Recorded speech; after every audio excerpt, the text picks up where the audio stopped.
Okay, good. So let me welcome everyone to the third and final session of the Six Sigma Yellow Belt certification training.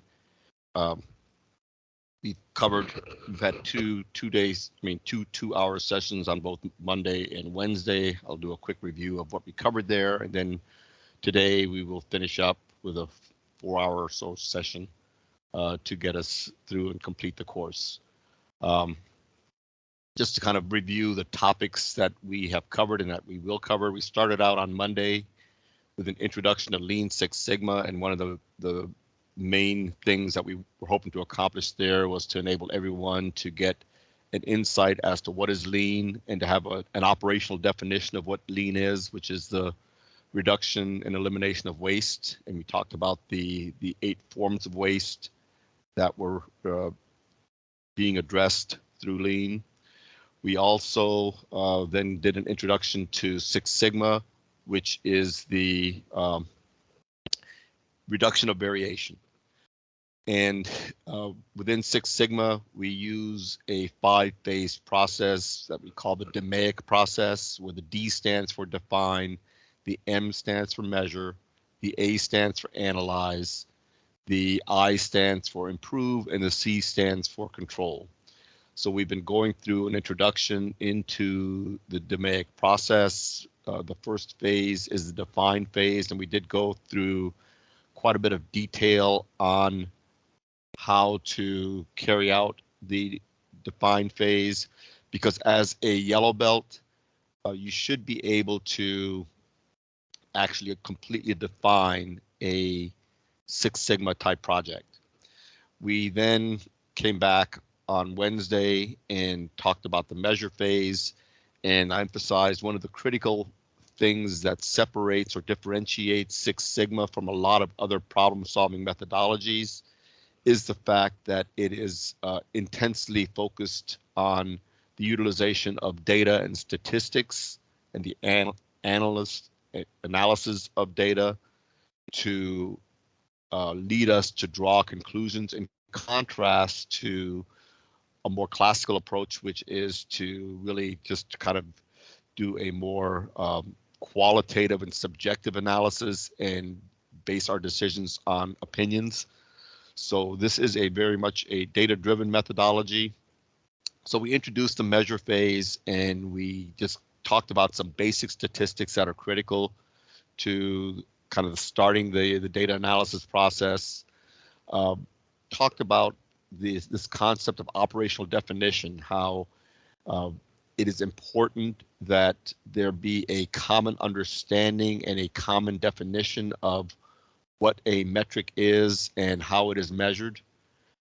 And then talked about the importance of, if we're going to be measuring and using data, we need to make sure that our measuring system is reliable and capable of being able to capture the data that we need for our analysis. And finally, we introduced the concept of process capability. And process capability is basically the ability of our process to be able to meet the customer specifications. So it's an index that is calculated, and it can be used for any process where you have data and measurables to be able to determine to what degree your process is capable of meeting specs, in that it calculates the projected defect rate of your process based on current performance. This is important because we need to understand and be able to quantify where we are with our process. And then when we have worked on looking to improve the process, we need to be able to then confirm that we have actually made a difference and have actually brought about an improvement in the process. And the process capability is a calculation that enables us to confirm that we have actually made a difference. Today, we're going to cover the remaining topics and the remaining phases of the Six Sigma process. We will go into the analyze phase.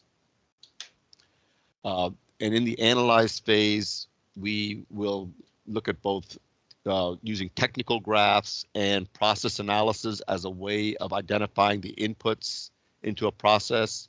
So as part of process analysis, we'll look at things like process mapping or detailed process mapping, using fishbone diagrams, using 5 whys as a methodology. And we'll finish up the analyze phase by introducing the concept of hypothesis testing, which hypothesis testing is the statistical way of drawing or confirming a conclusion. I'll talk briefly about the improve phase, and 2 key elements there is 1, introduce the concept of design of experiments. And I'll also talk a little bit about mistake proofing, which is really a lean tool, but which is one of the key ways in which we can implement improvements for our process.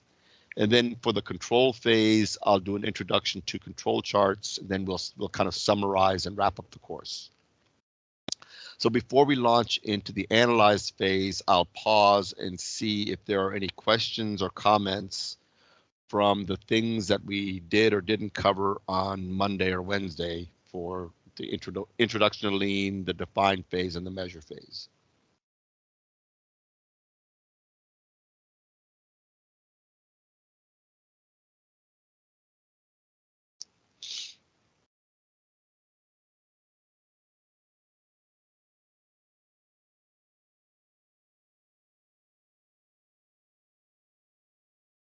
Hey, Perry. Yes. Do you mind touching on the PPK and CPK difference Okay. briefly? Sure. And this is like I said, in the for those people I mentioned, for those people that like are in manufacturing or work for businesses where they have quality control and things, a lot of times the quality people will report about the overall quality of their processes using these indices, PPK and CPK. And most people don't, they're clueless as to what these things are, or what they really mean or how they're calculated. So you're able to learn here in this class what PPK and CPK are and how they're calculated. So basically, as I mentioned, process capability is the calculation of the ability of your process to meet specification. So in other words, it calculates a defect rate. And the PPK looks at your overall process variation. So it basically looks at all the data in your process and uses that to calculate the defect rate. And you know, when we talk about Six Sigma, it is a measure of variation. So the PPK calculation, it looks at the difference between the current values in your data and that from what the mean or the target is, and it divides that by the amount of variation. So the higher your standard deviation, the lower your PPK. As I said, the PPK looks at all of your data. So for instance, if you're making a product and you generate defects on a daily basis, PPK looks at all of your waste and all of your good production and calculates the process capability. The CPK is what they call within subgroup variation. So what it's looking at is not your total waste pile, but say for instance, if you were to break up your operation and your performance by weekly performance, it looks at your performance within each given week and looks at the amount of variation that you have or waste that you have within each given week and calculates what your capability is like on a weekly basis. So the important differentiation there is that CPK looks at your capability if your process were stable from week to week. PPK looks at all of your waste. And why it's important to be able to see the difference is because if you are able to identify your main sources of variation, you should be able to without having to, buy a whole bunch of new equipment or do a major re-engineering of your process, you should be able to get your PPK level as good or better than your current CPK level. So think of your PPK as looking at a year's worth of data, and the CPK focuses on the variation, looking at your performance on a week-to-week or month-to-month basis. Does that help clarify it a bit?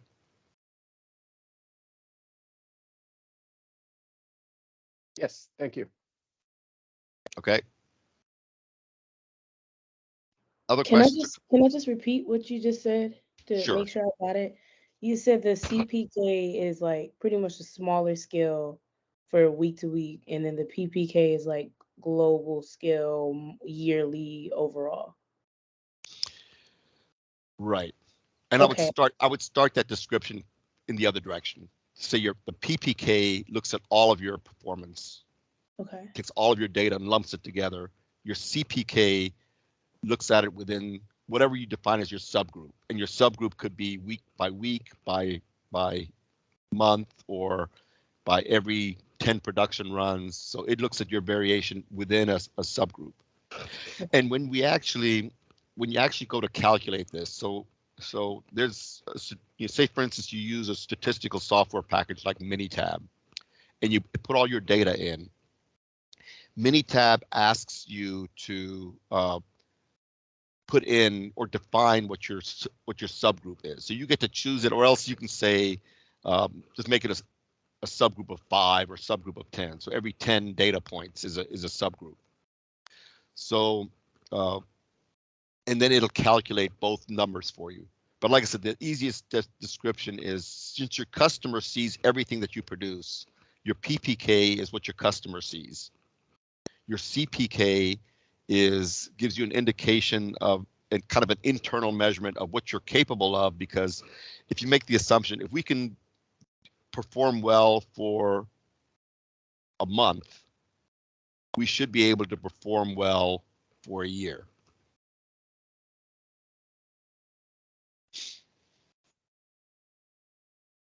Other questions, comments?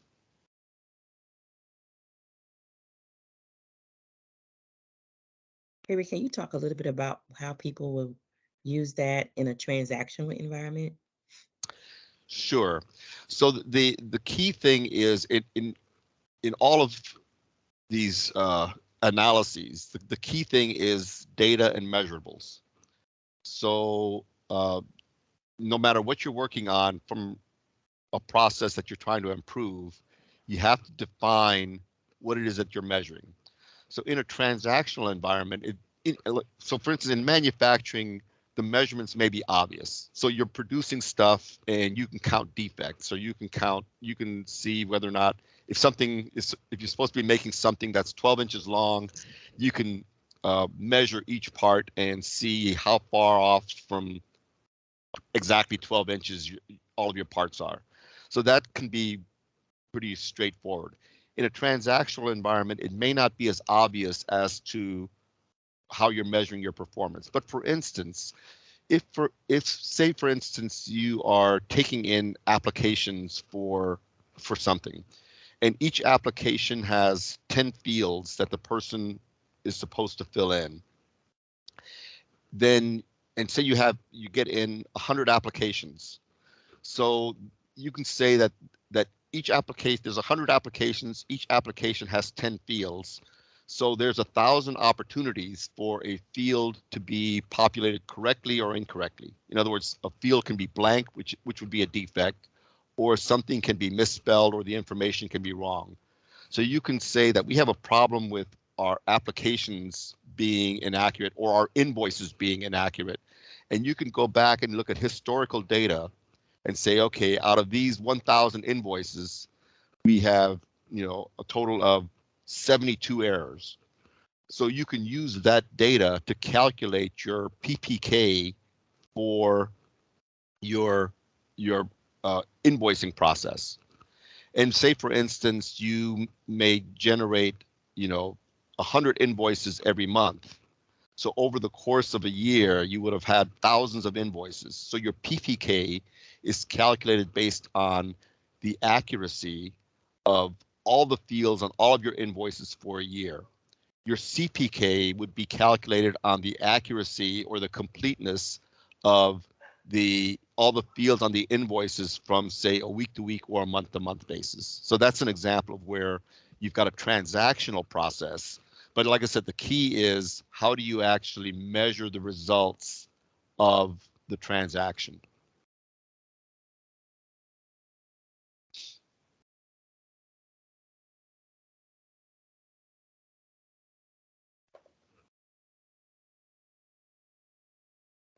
I have a small question. Okay. Can I say that the CPK is like a short term and the PPK is like more long term? That would be, yeah, that would be accurate. Okay.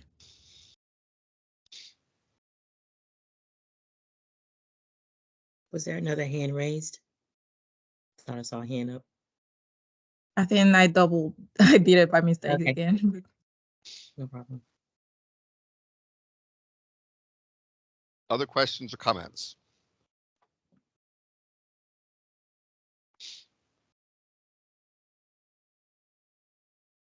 I'll just mention this too, Perry. Sometimes when you're working on a project, I've had this happen to me a few times. Once you start investigating something and start realizing things, people may not be as open to sharing the data that you need with, so you can, complete the investigation. So that happened to me on a project that actually is kind of similar to the one that Perry was just talking about. It was around some invoicing and some overtime that we were paying for something. And when we started checking into it and start asking questions, the supplier was not very willing to cooperate. I was not able to get to calculating CPK or PPK. However, we were still able to realize an opportunity to save cost avoid over $1 million. I don't know how long that had been going on, but we were still able to um, make an improvement in the process. We just weren't able to, dial in onto getting it to where we wanted to be, but we were able to shift what was happening and change the outcome.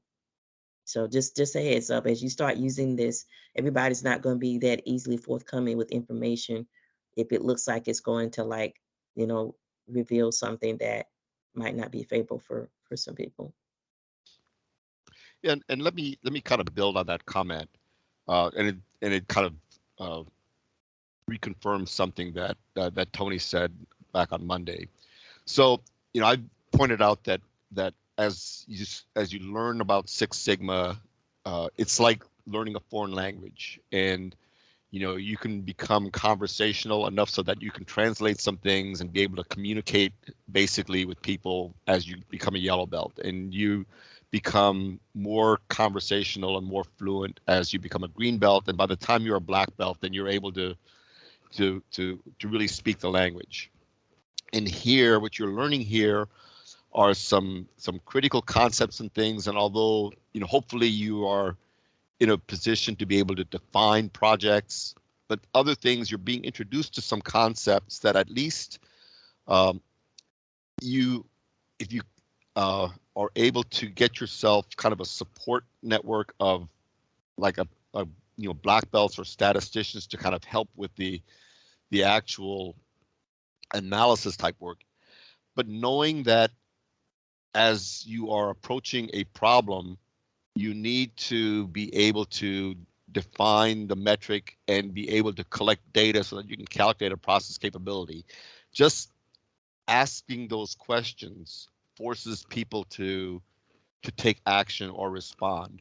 And the other thing that the comment that Tony had made on day one is, as you utilize and apply something like Six Sigma, you'll learn a lot of tools as you're learning it and getting certified, but you're not going to use all the tools for all your projects, or even in a lot of cases, you're not going to use most of the tools for all your projects. And in some cases, you won't be able to follow the whole DMAIC process. However, even as you go into and force people to start measuring things, you will uncover a lot of problems, and you'll be able to see a lot of solutions and improvements just from the data that you collect in the measure phase. And you can act upon that data and make processes better. And they may not be as the gains may not be as fully sustainable as they would be if you went through the whole DMAIC process. But there's a lot of, and we kind of call it low-hanging fruit. There's a lot of low-hanging fruit Right. that you can get simply by going through the beginning phases of DMAIC and forcing people to look at things from a data standpoint. So as Tony just said, even if somebody is not willing to share all the data, that you might need to do a complete, project analysis, the data that you are able to get will oftentimes reveal a lot of opportunities for improvement that if you act upon those and make the incremental improvements, you'll find out that you've made processes a lot better.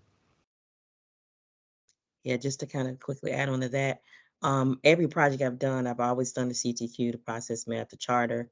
When I first started out, I probably did about 10 projects as a green belt, and those tools carried me pretty far. So just kind of like nailing down a good charter, how to do the CTQ, SciPoc, and the process map, that got me pretty far by being able to be pretty fluent rather on utilizing those and getting people to provide the information that I needed. And then if you don't, if you're not as comfortable with everything, that's why you have to have a coach. Your coach is like your cliff notes, like the things that you are not as versed on. Your coach will point you in the right direction and kind of help you navigate those things that you're not as comfortable with. All right. Other questions or comments?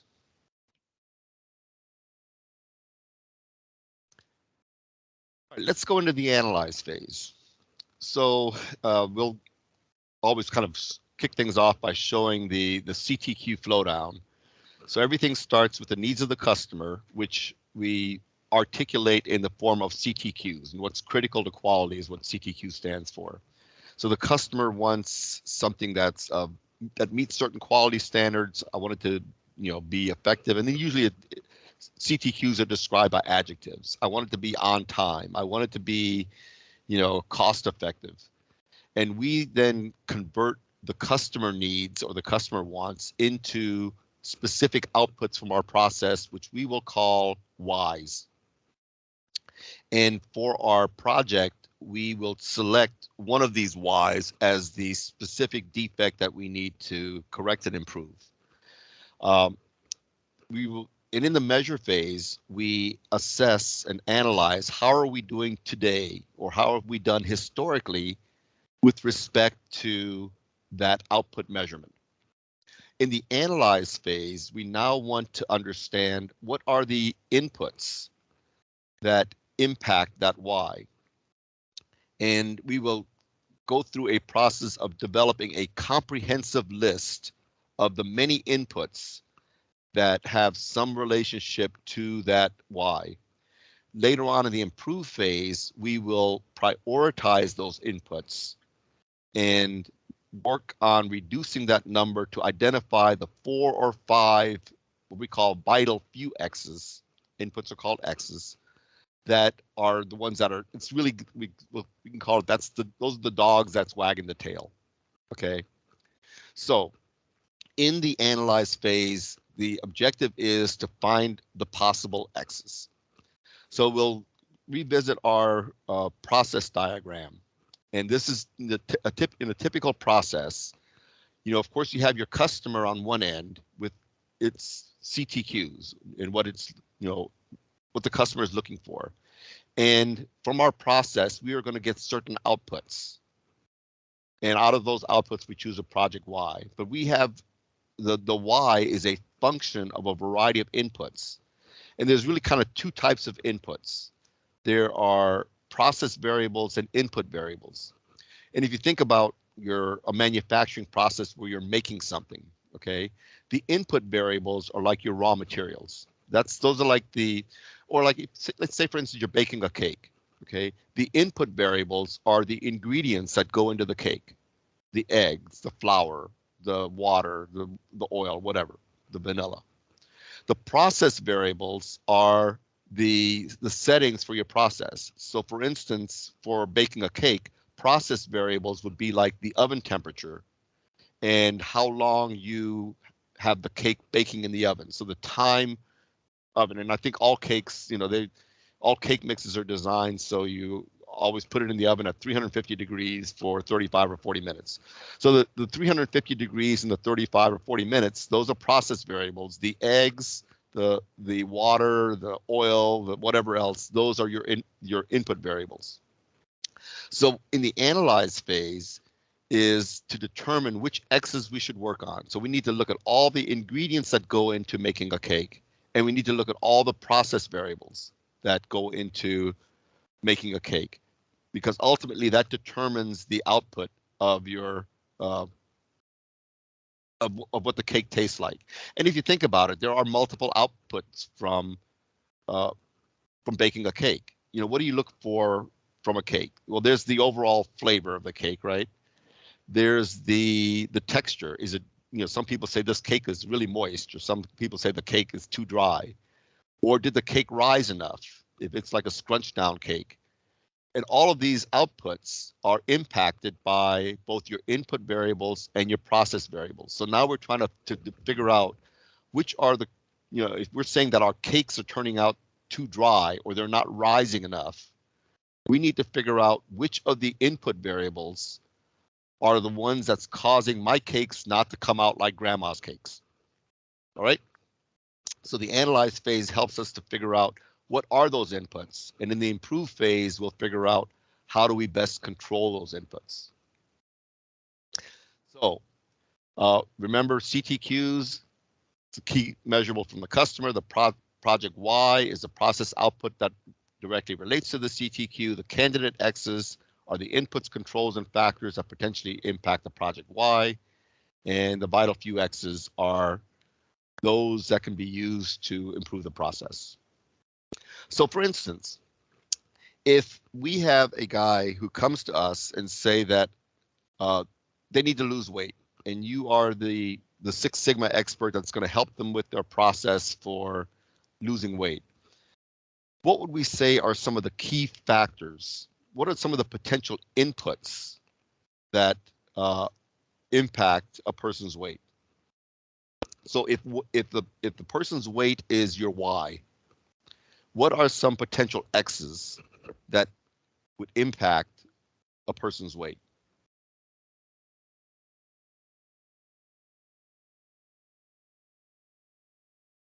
And Perry, I actually did this one, so I'm interested to see what people say. I need to do it again, but I actually did it. Now let me kind of steer us a little bit, okay? Because what is the thing that differentiates Six Sigma from other problem-solving methodologies? Data. Data and measurables. So when you answer this question, what factors impact your weight? Try to give those answers in a way that is measurable. So some people are putting in things like caloric consumption. So you can actually measure calories, right? Exercise is the right concept, but just you recognize that you ultimately have to translate into calories burned is the result of exercise. So like I point that out. You're listing the key things that are factors towards gaining weight or losing weight, but like I said, we're just training ourselves to start speaking this language where we have to talk in terms of measurables. So Harry's DMAIC project is to reduce his weight from 210 pounds to 180 pounds. The CTQ that Harry is looking for is he wants his weight to be less than 180 pounds. So your project Y is Harry's weight. So when we ask the question what X's could affect the project Y, and then which X's to work on, some answers that we've come up with are things like calories consumed, late night snack, grams of fat consumed per day, grams of sugar consumed per day, amount of exercise, or age. And these are just some of the factors. And if you watch the news and if you kind of pay attention to, you know, what the doctors and the dietitians say, you know, some of this stuff makes sense. Now, let me ask a question. Remember, in the measure phase, one of the first things we started out with was in talking about data is we talked about the concept of continuous versus discrete variables, right? So when you look at these, are these variables continuous or discrete?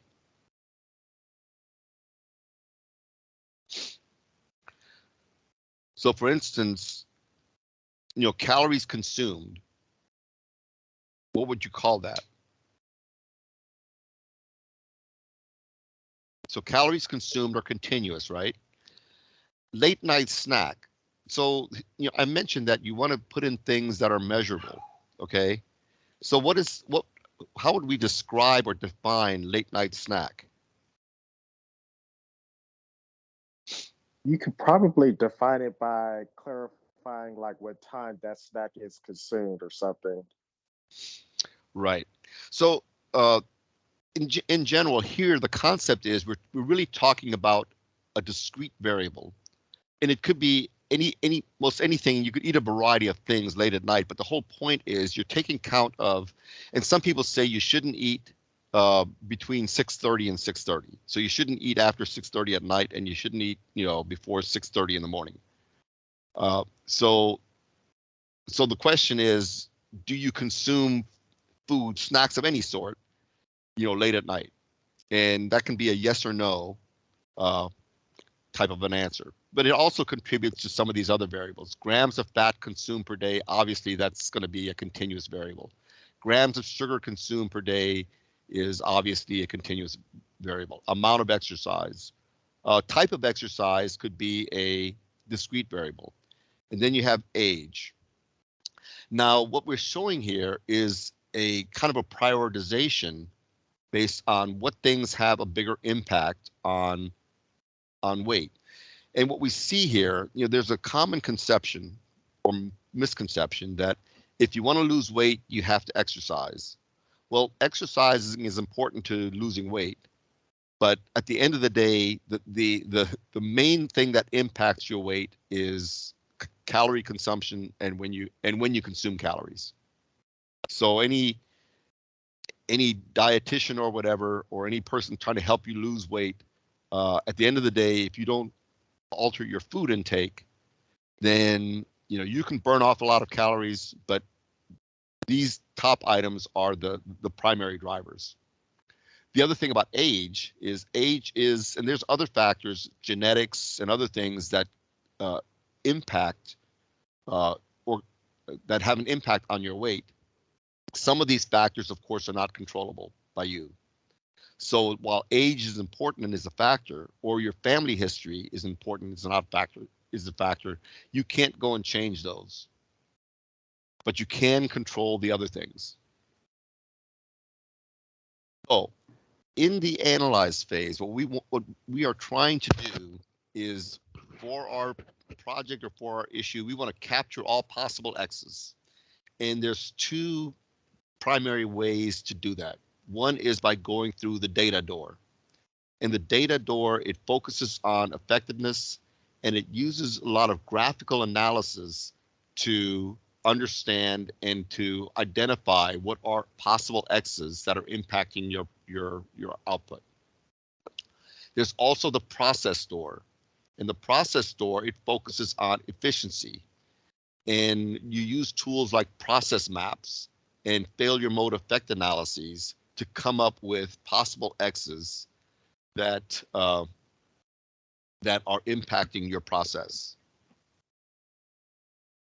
So what we're going to do is we're going to conduct a variety of graphical analyses and capture information from that. We're also going to do some mining of process experience and observations and collect a whole bunch of X's and combine these with some common sense items.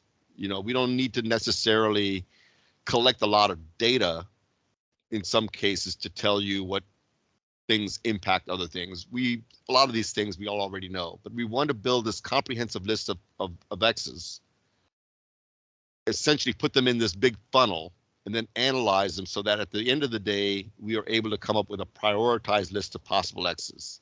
So under graphical analysis, and we'll talk here shortly on some of the graphical techniques that we'll use to identify possible X's, and some of the process techniques such as fishbone diagrams and things. And then we'll kind of finish up by talking about some ways in which we've now got this list of like 30 or 40 potential inputs. How do we prioritize this list to figure out which ones would have the biggest impact? And there are some tools that we can use. You may have heard of like a cause and effect matrix or failure mode effect analysis. These are some ways to actually quantify the relative impact that certain things have on certain outputs. Because at the end of the day, we want to leave the analyze phase with a prioritized list of all possible X's. So let's talk about the data door, and let's talk about some technical graphs. Now, we introduced the concept of data analysis in the measure phase, and this is where the Six Sigma becomes a lot of fun, because you are able to go out and collect data, and you use these fun statistical software tools and stuff to actually do analyses. So I'm going to talk about a variety of types of graphs that we would use to help us to analyze and determine which factors are impacting our process. We've already introduced the concept of a histogram, because we said that in analyzing variation, we need to be able to see how our data is distributed. So if we see a histogram that is very wide, then we know that we have a lot of variation in our process. If the histogram is very tall and narrow, then we know that we have a process that is very precise. Now, it may or may not be on target. So we always talked about there's this element of accuracy and this element of precision that goes along with data. But the histogram is a way for us to quickly see both the precision and the accuracy of our data by showing us how our data is distributed. So it's a basic graphic tool that displays a relative frequency or occurrence of data values, and it shows you which data values occur the most or least frequently. So you obviously want the data value that's associated with your target to be the ones that occur the most frequently, and hopefully those values that are far away from your target don't show up at all. And let me just say, so Tony referenced a couple of things that she does and what most of us do for all of our projects. You always have a project charter. You always look at CTQs. You develop a high-level process map. So with Six Sigma, you're always going to collect data, and usually almost the first thing that you want to do with your data when you get a bunch of data points, the first thing you want to do is to generate a histogram, because you want to get an immediate visual look at how is your data distributed. So the histogram illustrates the shape, the centering, and the spread of data distribution and indicates whether there's any outliers. So you'll also be able to see, are there some data points at the extremes that you need to be aware of and that you need to then be able to deal with. The grouping of data into classes is a distinguishing feature of a histogram. So this is a very valuable, data analysis tool. And like I said, this should usually be the first thing that you do when you get a set of data, is to develop a histogram. another way to look at the data is a dot plot. And a dot plot is essentially, it shows all the data values as individual dots. So it's kind of like a histogram, but instead of all the numbers being clumped together, it shows you the number of individual data points. It shows the frequency with which a specific item appears in a data set. And it also shows the distribution of the data. So it's really kind of a variation of a histogram. This is a plot, it's called a probability plot. Now we'll talk about this plot a little bit more at the end of this when we talk about the hypothesis testing. And this plot becomes very important once you actually, if you're actually in a project and you are doing data analysis. The probability plot, it basically tells you the probability or the likelihood that your data fits a certain distribution. And it also helps define whether or not your data fits a normal distribution. And I'll talk a little bit more about that a little later on. But some of you may have heard before about, as you look at as a histogram or distribution, whether the data fits a bell-shaped curve. And in contrast to that, the data may be skewed where it doesn't fit a bell-shaped curve. Well, we'll talk about the concept of normality here at the end of the analyze presentation, but keep in mind or kind of remember this probability plot. And this is something that you never would generate this manually. This is something that you put your data into the computer program, into Minitab, and you say, calculate the probability plot, and it tells you whether or not your data is normal. Like I said, we'll come back to this later on. The other critical plot, and this is the one that I use. So after I've done a histogram of my data, I then generate a box plot. In a box plot, it's a basic graphing tool that displays the centering, the spread, and the distribution of a continuous data set. In simplified terms, it's made up of a box and whiskers and occasional outliers that correspond to each fourth or quartile of the data set. So what do we mean by a fourth or quartile of the data set? So if you take your data set and say, for instance, you have 100 data points, okay? It splits it up into fourths. So there, we said when we first talked about data terms, if you line up your data from low to high, the average value or the mean is you add up all the total values and you divide by the number of data points. But in the middle of your data set, if you range the data from low to high, is the value that's called the median. So one of the things that the box plot shows is it looks at where's the median in your value. What's the middle value of your data set? And then it looks to see, okay, where does 25% of the data points right above your median, what is that range? 25% right below your median, what is that range? And then the other two quartiles, the upper and the lower quartiles. And then it will identify which data points just really don't fit the distribution and which are outliers. So the box that you're looking at represents what we'll call the second and third quartiles of data. So this 50% of your data fits into these boxes. And what you really want is for these boxes to be fairly big with a median right in the middle. And like I said, the line that bisects the box is the median of the entire data set. In other words, 50% of the data falls below the line and 50% of the data falls above it. Now, if the median does not appear to be in the middle of all of this mess, it means that your data is skewed in that you have higher values or lower values driving the data in one direction or the other. The first and fourth quartiles are represented by whiskers, the straight lines, and they extend from the ends of the box. And like I said, the outliers are single data points that just don't seem to fit the distribution.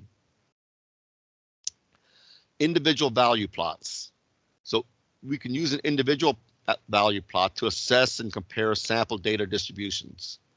This is kind of like a box plot, except for it shows, you see all these individual dots. It actually has individual values.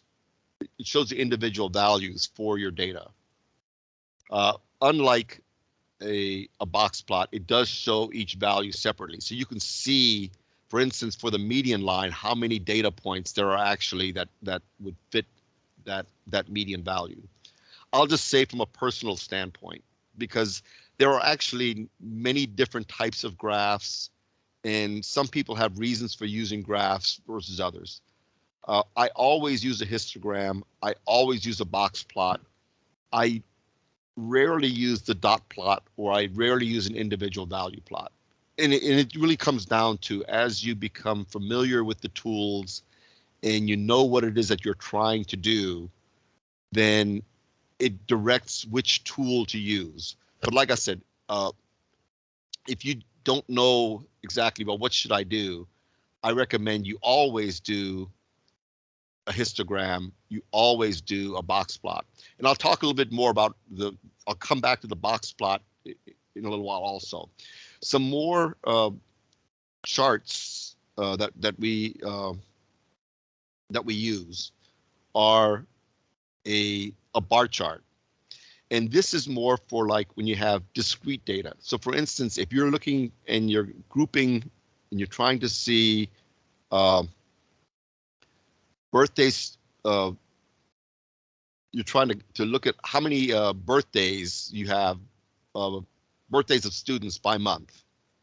So in this case, you would count up how many people have birthdays in January, how many people have birthdays in February, and you'll see that in this case, the majority of people in the class, their birthday is in June, and others, the next highest months would be like October or May or whatever.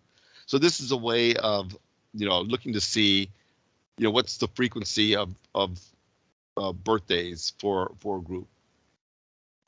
And a bar chart is used when you want to show a distribution of data points or perform a comparison of metric values across different subgroups of your data. And a lot of times we're looking to see, is there a difference from month to month, or from, week to week, or by different categories. So from a bar chart, we can see which groups are highest or most common and how other groups compare against the others. A variation of a box of a bar chart is a Pareto chart, and hopefully you may have heard of a Pareto chart. And what a Pareto chart is, it simply is a bar chart that's ranked from highest to lowest. So Pareto charts are named after some guy named Pareto, of course, who observed that 80% of the land in Italy was owned by 20% of the population. And that's kind of the concept. In so many cases, 80% of the problems are caused by 20% of the process issues. So Pareto charts are very valuable in that they are often used for project selection. Remember, I said in the beginning of the course, when we talked about developing your project charter and identifying what is going to be your project why, and I said that for your project, you should only select one why, maybe two, but you shouldn't have multiple defects that you're trying to fix. And for instance, if you're dealing with a process where you are trying to reduce waste, rather than dealing with the entire waste pile, you may see that your waste comes from 7 or 8 different sources. So instead of trying to fix all of the sources of waste at once, you can use something like a Pareto chart to determine which source of waste comes up most frequently. And then you focus on, well, that might be the first thing that I tackle, is I look at the biggest source of waste and I'll deal with that one first. And then after that, I'll deal with the next highest source of waste. So a Pareto chart is a very good way of helping you to select and prioritize which project to work on or which defect to try to correct. Another helpful plot is a scatter plot. And a scatter plot is a basic graphic tool that illustrates the relationship between two variables. It's simple to use and interpret, and it provides a quick general information about the relationship between variables.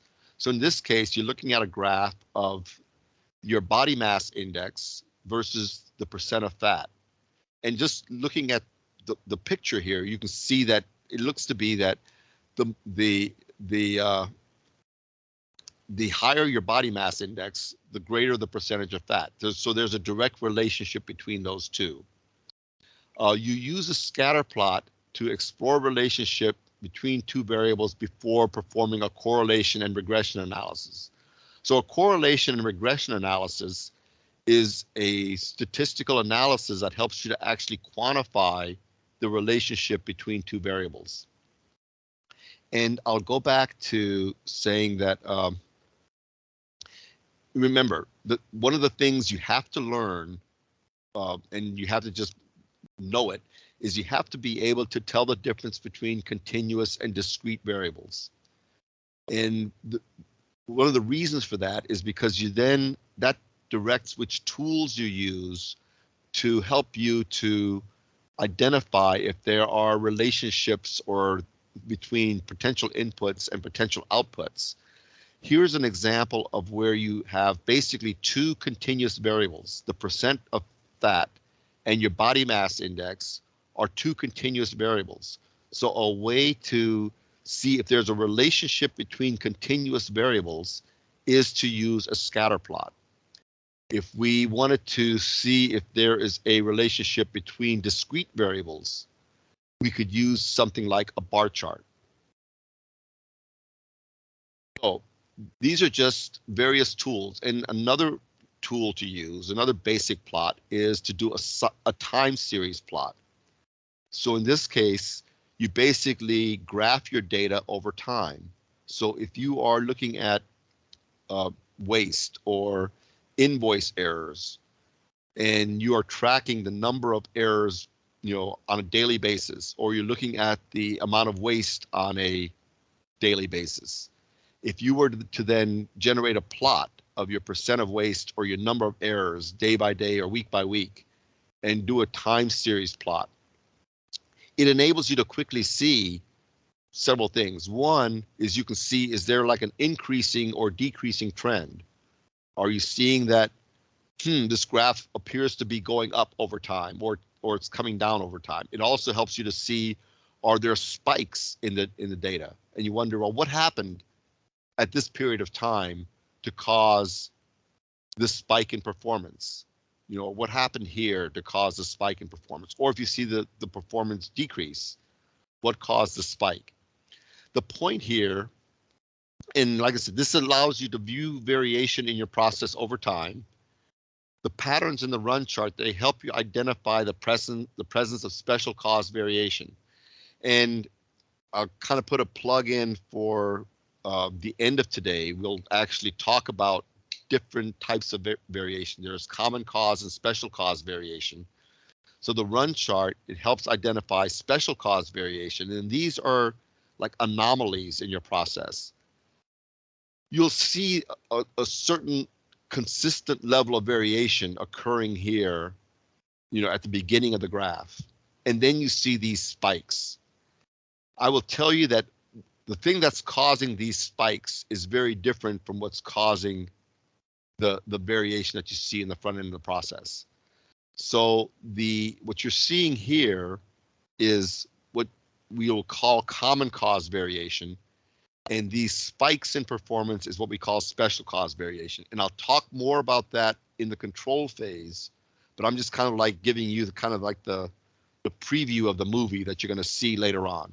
But while we're looking at this graph, one of the reasons for doing this graph is so that you can quickly get a visual, picture of what are some trends, what are some variation patterns, do I have some special cause variation? So it helps detect non-random patterns such as trends, oscillation, clustering, mixtures that are statistically significant. So to quickly review what we've looked at here. And if you actually continue on and pursue Greenbelt certification, you will actually go through and learn more about how to generate these graphs, how to interpret these graphs, and there'll be a number of exercises that you go through to actually take data sets and to generate and analyze these graphs so that you can become familiar with them. But in the meantime, if you have continuous data, a histogram should be the first graph that you make. A dot plot is a version of a histogram that takes less space, and it's good for comparing groups of data. A probability plot is a good check. It's good for checking the fit to a distribution. It's a little bit more complex in terms of understanding how it works. I'll talk a little bit more about that when we get into hypothesis testing. At the end of the day, you don't need to be a statistician coming out of this. You kind of become one once you start to become a black belt, and you definitely feel like a statistician when you become a master black belt like myself. But just keep in mind that there's always, well, these days you say there's an app for that, but there's a statistical software program that tells you, that does all the heavy lifting for you, so you don't actually need to know the formulas. You just need to know how to put the data into the computer. A box plot is a simple view of larger data sets. It's good for comparing multiple groups of data. Individual value plots is a detailed view of smaller data sets, good for comparing multiple groups of data. Box plots are great because you can take, you know, thousands and thousands and thousands of data points and put it into a box plot and see whether or not you've got outliers and other critical pieces of information. For discrete data, you can use bar charts, and that should be the first graph you make of discrete data. And sometimes you may use a pie chart to display relative frequencies in less space than a bar chart. And time series plots are useful for viewing series of data taken over time. We'll take a quick pause here to see if you have any questions about just an overview of what we've seen in terms of different types of graphs.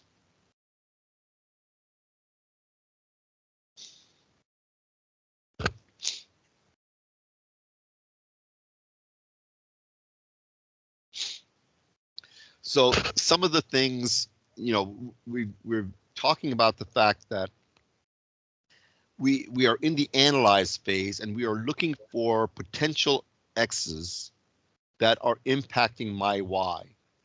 So the reason why we look at these graphs is because we can get a quick pictorial view of what some of these X's might be. So like when we looked at the bar chart, we may try to see, if we say, for instance, if we looked at our waste by month, then we may see that our waste is higher in June, July, and August than it is in other months of the year. So what might that tell us about what's going on with our process that is a potential X for us to look at? What is it about June, July, and August that is different from, say, other months of the year?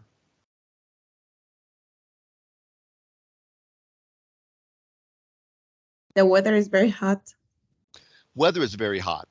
And for those of you, for those of you who are engineers, and for those people who are working in manufacturing, where you're dealing with the making of stuff, you will often find that in a process, things like temperature and humidity have an impact. They change your ingredients, and they make your ingredients perform differently. So it can go either way. You may see that things are worse when it's really cold, because there is a temperature effect on your process.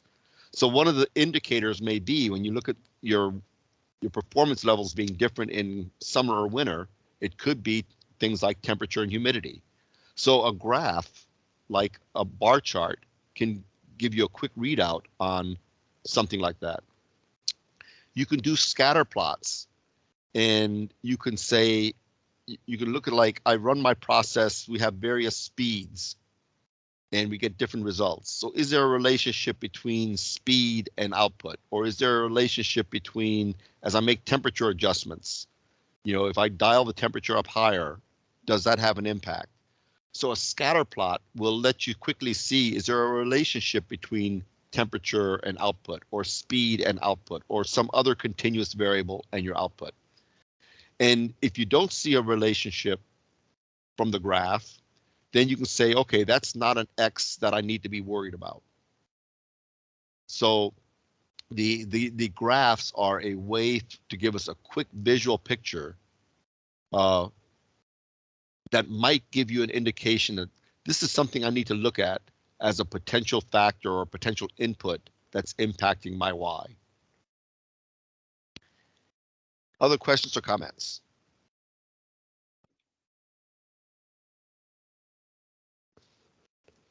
Okay, so that was just a kind of a quick overview of using some of the going through the data door and looking at graphical techniques for giving us an indication as to what some key inputs are. Let's look at let's go through the process door and look at some process analysis techniques that will give us an indication of what key factors are. So we'll talk about process mapping. And of course, we introduced this topic at the beginning when we talked about the high-level process map, the SIPOC. Now, the purpose of the SIPOC was primarily to help us to identify what are the boundaries of our process. Where does our process start and where does our process stop? And remember, some of the rules of developing process maps is regardless of what type of process map you are developing, you always start by asking the question and describing where does the process start and where does it stop. So we will now go into more of a discussion about detailed process mapping, where now we get a true understanding of what our process is. So every project starts with a process map. It helps provide inputs to a lot of other project tools. And it is a graphical tool that illustrates the path in which a process is currently occurring. And I'll put this other reminder out there that process mapping in Six Sigma is always based on the current process, the way it is, not the way we want it to be or not the way it ought to be. It is you want to capture the process the way it is today. It's dynamic, and it reflects the team effort made in process progress. So for instance, as you develop your process map, you may immediately see some problems with your current process that, we talked about the concept of low-hanging fruit. Some things that you can change immediately or right away to improve the process. And in that case, I encourage people to go ahead and as soon as you find a problem that needs fixing, go ahead and fix it, make that adjustment, and then revise your process map to show what's the current state. But I think the biggest benefit of process map is it really helps you and your team to know the process. I've spent about 7 or 8 years, or more than 8 years now, as a consultant, and it was amazing how much, of course, as a consultant, I'm coming in to help somebody with a problem, and I may or may not know anything about their process. So I have to ask a whole bunch of questions about, well, how does this work? Like, for instance, I work with Independence Blue Cross on helping them with a lot of their transactional processes to help make them more efficient. Well, I have medical insurance, but I really didn't have a clue as to what they did behind the scenes to make it work or make it not work.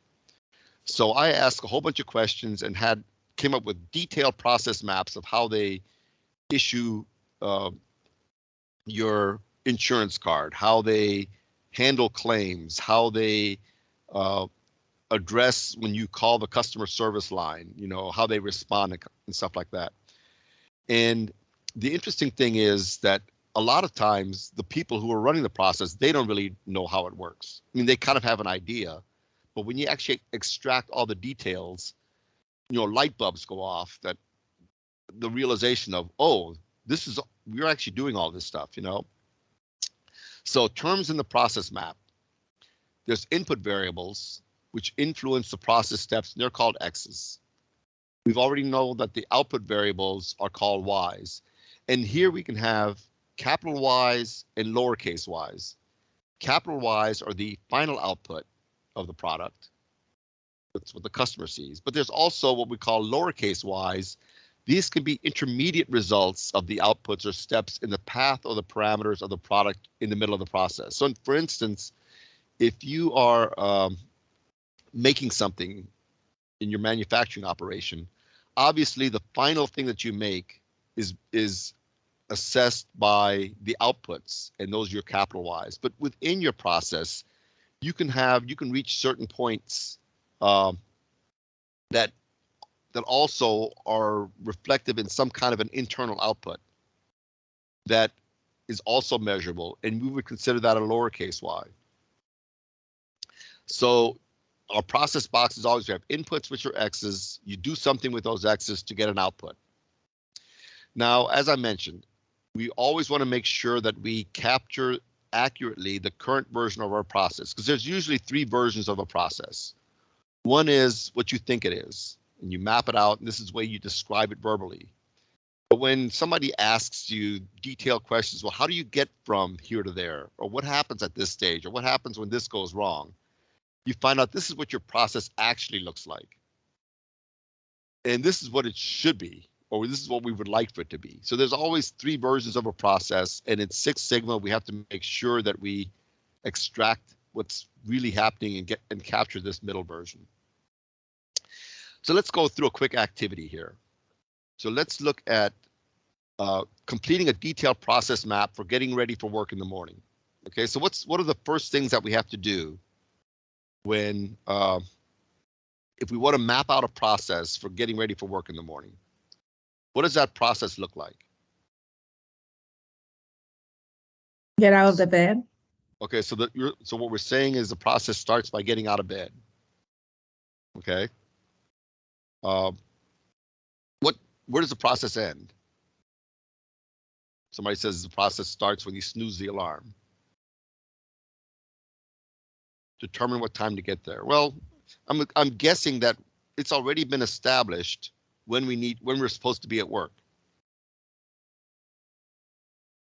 So let's think. What are we going to call the end point of our process? When do we say that we're ready? That the process for getting ready for work is complete? When you leave the house. Okay, you can say when we leave the house. So there's not an exact right or wrong answer to this question. The important thing is that you and your project team has to answer the question. So you and the team need to agree on when does this process start and when does this process end. And like I said, it's not a right or wrong answer. You just need to agree on what that is. So let's say that for our team, after a lot of discussion, we determined that the process starts when the alarm goes off, and the process stops when everybody's in the car and you leave for work. Okay? So what does the process look like? All right, so let's start mapping out this process. Well, the alarm goes off, and what happens?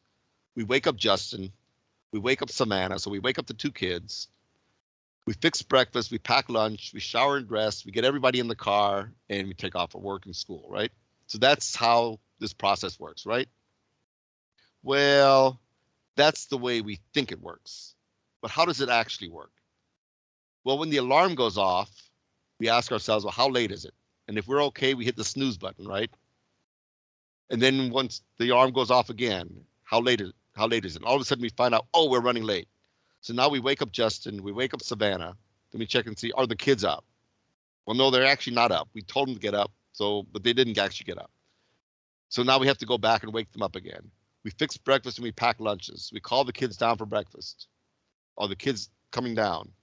And a lot of you may not have kids, or especially a lot of you may not have like teenage kids. So you may not be able to relate to this. And you may think that when you were a kid and a teenager, you woke up right away and you always came down promptly for breakfast. But trust me, for those of us who have raised teenagers, this is more of what the process looks like. We get the kids to shower and dress. We ask the kids, have they brushed their teeth? No, they haven't. So go back and brush your teeth. Do you have your homework, your shoes, your coats? No, I can't find my homework. Go find it. So then you go through and finally, everybody's got their homework. You've got your homework, your shoes, your coats, and then you're finally able to get in the car and drive off for work. So the point here is that, yeah, if you ask somebody to describe the process for getting ready to go to work, they may describe it as fairly simple and basic, but when you actually take into account what actually happens day in and day out, including all the things that go wrong, then you'll realize that your process is a whole lot more complex than you originally thought. And you start to see why is it that there are some days where you are late leaving to go to work or go to school, while other days you're able to make it on time. And therein you start to identify some causes for the variation that you then need to address. And potentially you start to see some solutions, that come out of it. So just by going through the process map, and once again, Tony kind of alluded to this earlier, that she always makes a process map.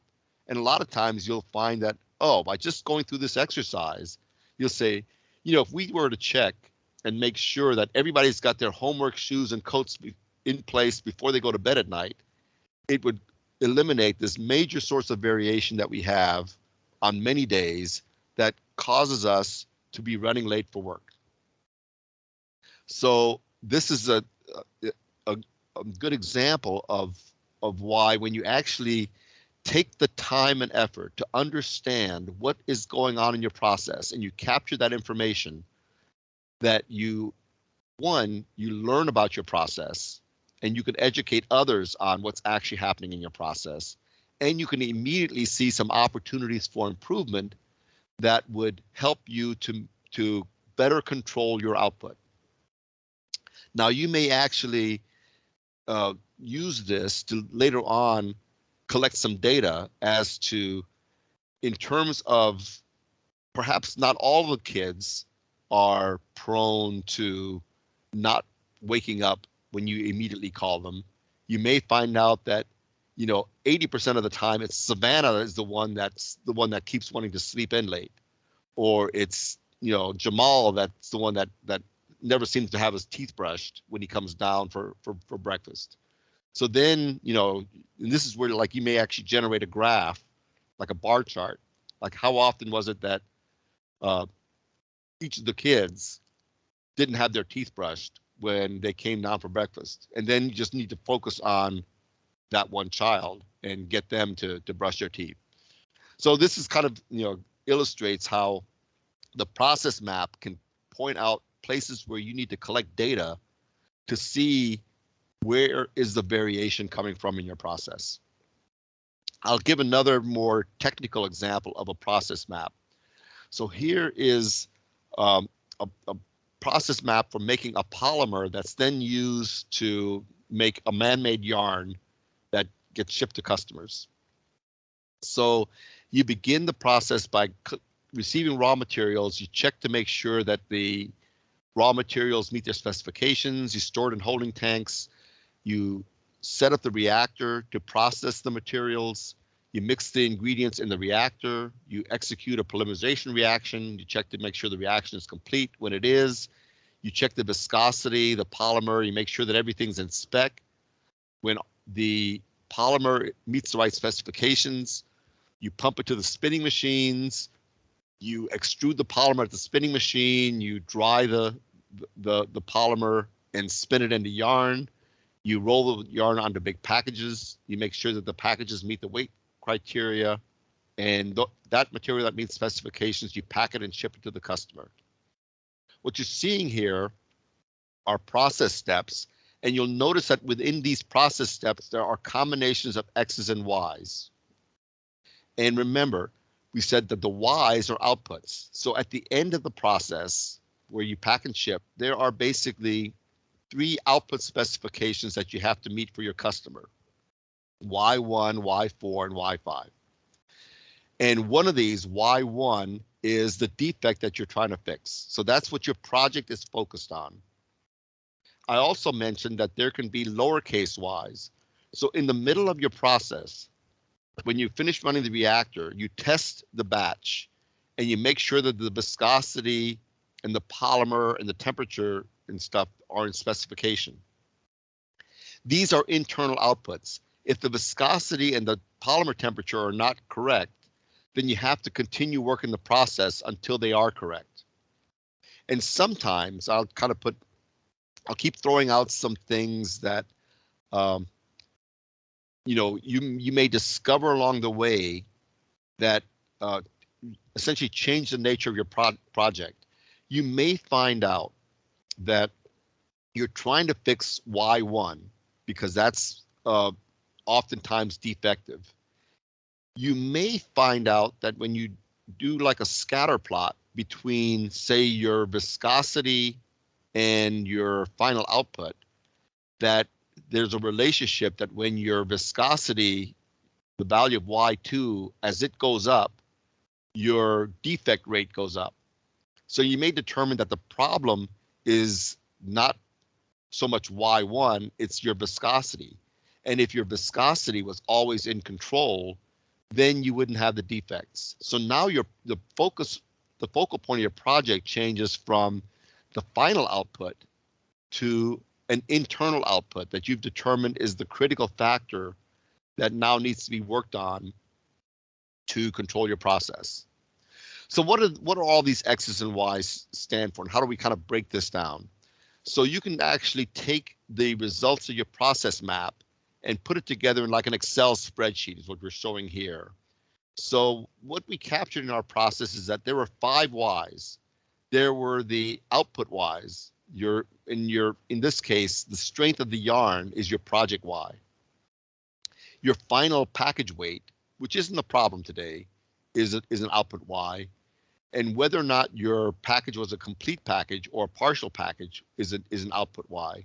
Remember, internally in your process was the polymer viscosity and polymer temperature. So you actually have 5 outputs in your process that you're measuring. You're also looking at a variety of inputs. Remember, we started out with raw ingredients. There are 3 raw ingredients, and each of those raw ingredients needs to meet certain specifications. So you test those raw materials and you make sure that they're in spec before you start the process. You set temperatures and you control the temperature of the polymer and you control the pressure of the reactor. So these are process variables that you control. You also control the time to complete the polymerization. You control the temperature of the polymer stream before it goes to spinning. You control the heat set temperature. So these are all controllable X's. And most of these in like a manufacturing process, these would be like variables that are tracked by your computer control system that's automatically controlling your process. So normally you'll be able to, so if you're the engineer trying to work on this, you will be able to go back and collect historical data to see, is there variation in your polymerization time, or is there variation in your temperature? So if we kind of go back to the diagram, all of these X's here are in-process variables, which might relate to the strength of the yarn that you are trying to figure out how to better control. So you draw the process map to identify variables, and certain variables you are now going to collect more data on so you can figure out the relationship between those variables and your output. There can be other factors, such as you run this process over different shifts, you use different machines, and things like that. Those are variables that could impact your process, but they're not necessarily variables that you control on a routine basis. Like it could be that you've got 5 spinning machines and a bar chart shows you that 50% of your waste is coming from spinning machine number 2. So now you say, okay, I've got to find out what's different about spinning machine number 2 that is the reason, or that's related to why I'm getting more waste from that machine than I am from other machines. Another factor, which we kind of alluded to this earlier when I talked about, well, what is it? Why might waste be higher in June, July, and August than it is in other months of the year? And somebody pointed out that it's because you have more heat and humidity in the summertime. So the temperature in your spinning area can be a factor that impacts your final product output. So you may or may not be able to control the temperature in your spinning area, or you might have to control the temperature in your spinning area to get more consistent results. So somebody asked the questions, are the X's and Y's prioritized at this point? When you're at this stage, you're at this point, you have only identified the X's and Y's. The Y's, the output Y has been prioritized because the customer is complaining about the strength of the yarn, or you may say that you have variability in the strength of the yarn. So that output Y has been selected as your project Y, so that's prioritized. You have not yet prioritized your X's at this point. A way to prioritize your X's is by now doing some graphical analysis to look at the relationship between polymer temperature and strength. Is there a relationship? And then later on, you may see something in a scatter plot that suggests that there's a relationship. And then you may test that by actually doing a real correlation analysis and coming up with a correlation coefficient. So this is kind of the beginning of the analyze phase, just to because what we're trying to do now is just to make up the big list. We will then go through and prioritize this list. And sometimes you can prioritize it using common sense. We talked about the helping Harry lose weight, and we came up with a list of factors that contribute to weight gain or that can contribute to weight loss. And we can use some common sense approaches to say, how do we prioritize those without having to do a lot of data analysis? And we might say that, well, we're not going to control age or that kind of a thing. So that just, it is what it is. And we may say that we know that Harry eats a lot. So before we even start Harry on an exercise program, the first thing that we're going to work on is his calorie intake. So we might start this whole process by saying the first thing we're going to do is we're going to cut out the late night snacks, and now we're going to start really tracking, what Harry is eating for breakfast, lunch, and dinner. So, like I said, you can use some common sense prioritization right up front, or down the road you can use analytical tools like graphical analyses and things to help you prioritize these X's and Y's. Let me go through and cover some other topics for how we can, because like I said, right now we're just trying to build up this big list of X's. So I'll cover a couple more tools to help us populate the X's, and then we'll go back to prioritizing the X's. So another tool, and a lot of you will also be familiar with this, is a fishbone diagram, also called an Ishikawa diagram. I'll just point out that there's a lot of Japanese terms that go along with a lot of these lean tools, because lean was first developed by the Japanese as what they call the Toyota operating or Toyota managing system or whatever. So there's a lot of Japanese terms that go along with a lot of lean tools. So let's talk about the fishbone. Why would we use a fishbone? It's an orderly, easy to read format for fishbone relationships that's extremely useful in the following situations. It helps determine causes of a problem or the quality of a feature using a structured approach. It identifies possible causes of variation in a process.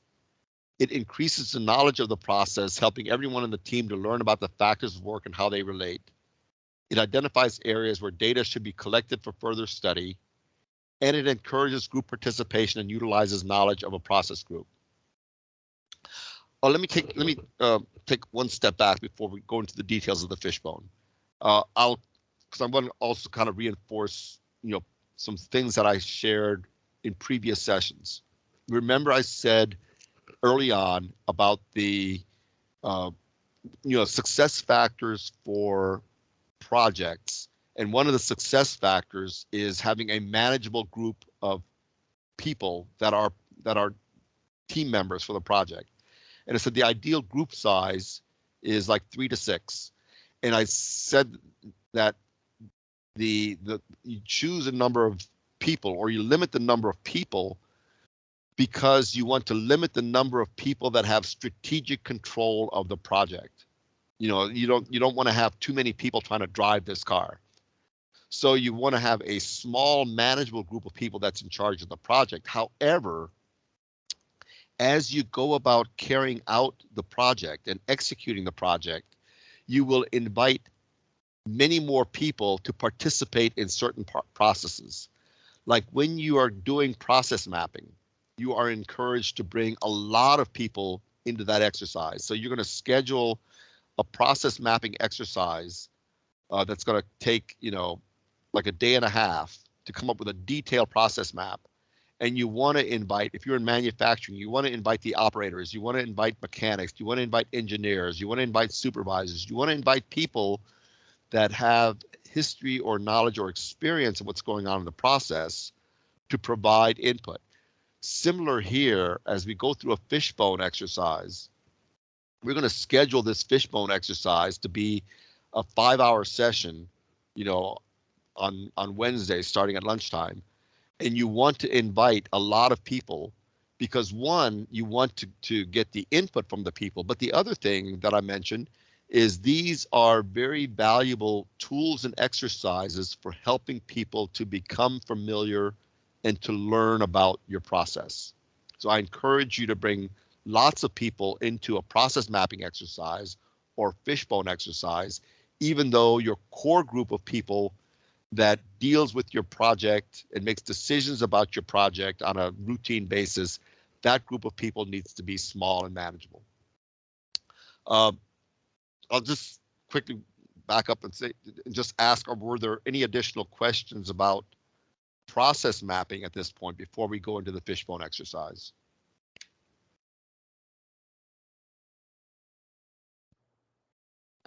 I have a question.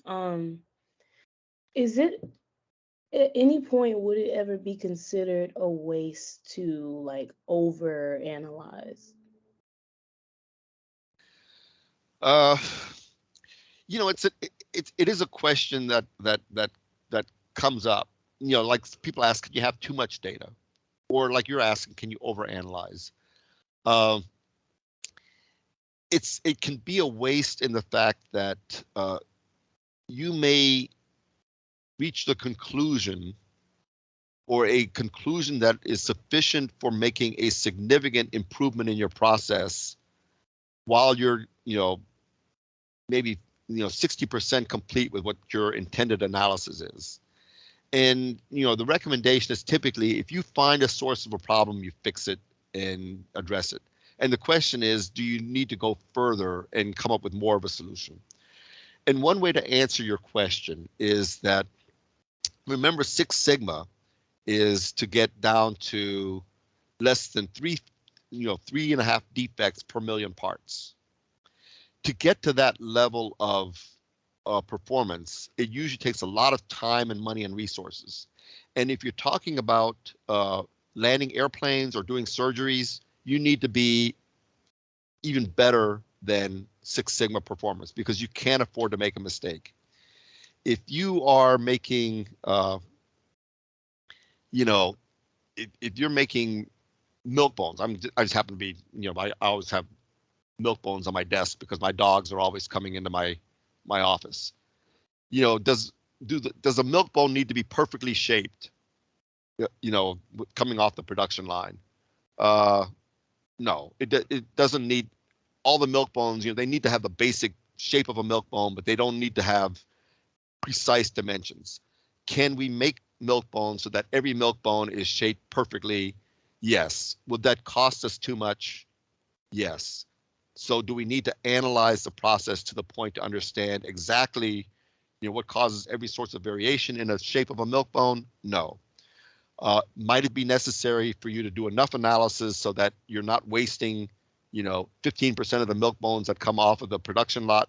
Yes, you probably want to reduce that level of waste. So the answer to your question is it depends on what you need your output to be, but it's always possible to overanalyze. As a statistician,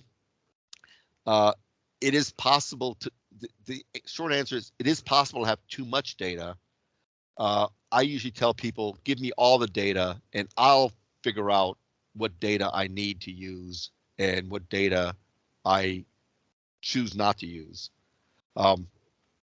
One concrete example that I'll give about the data piece is when I was doing consulting work for like pharmaceutical companies, I would actually have the capability to download all of their like temperature data from their production facilities. And the problem was that the data came out and it gave me the temperatures by second. So I got, I literally got millions of data points. So that's too much data for me to handle. So I had to actually work on a way to give me not every second of data, but to give me the average temperature by minute. And even that was too much data, but at least I could fit that into an Excel spreadsheet and then further analyze it. So yes, you can get overwhelmed with data, but I always want to err on the give me more data side, because what you'll experience is most of the time you don't have enough data, or you don't have all the data that you need to really do your analysis. And Perry, I can chime in on that too. Like, I think it's good to look at the cost of doing more analysis and the benefit.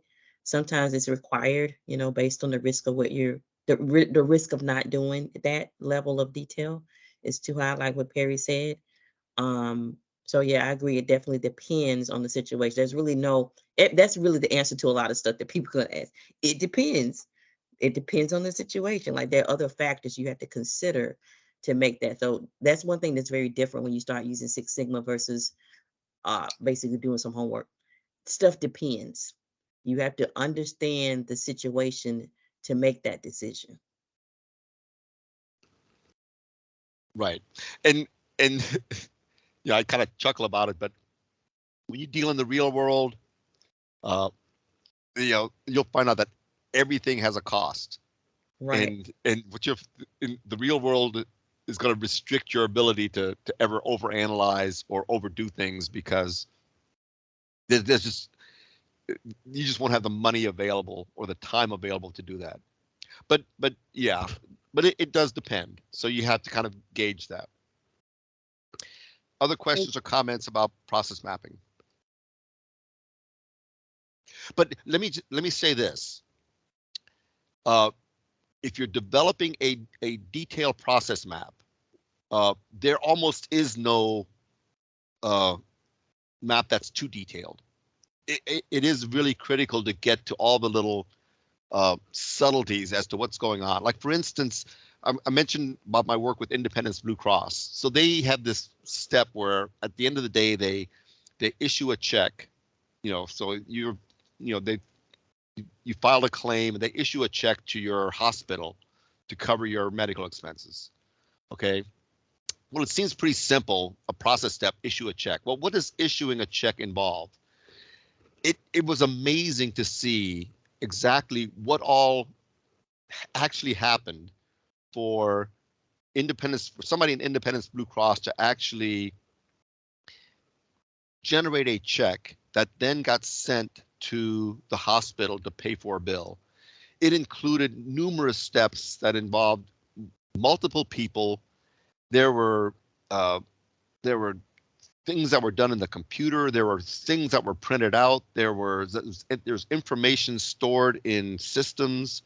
There were literally documents that were carried from one floor of the building to another floor of the building just to get approval for this check to be issued. And I would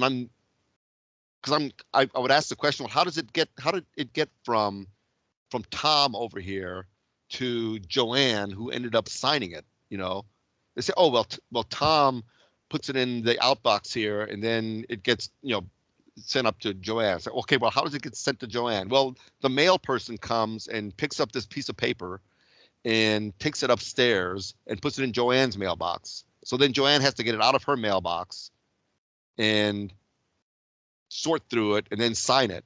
And it was just amazing at how much stuff happened.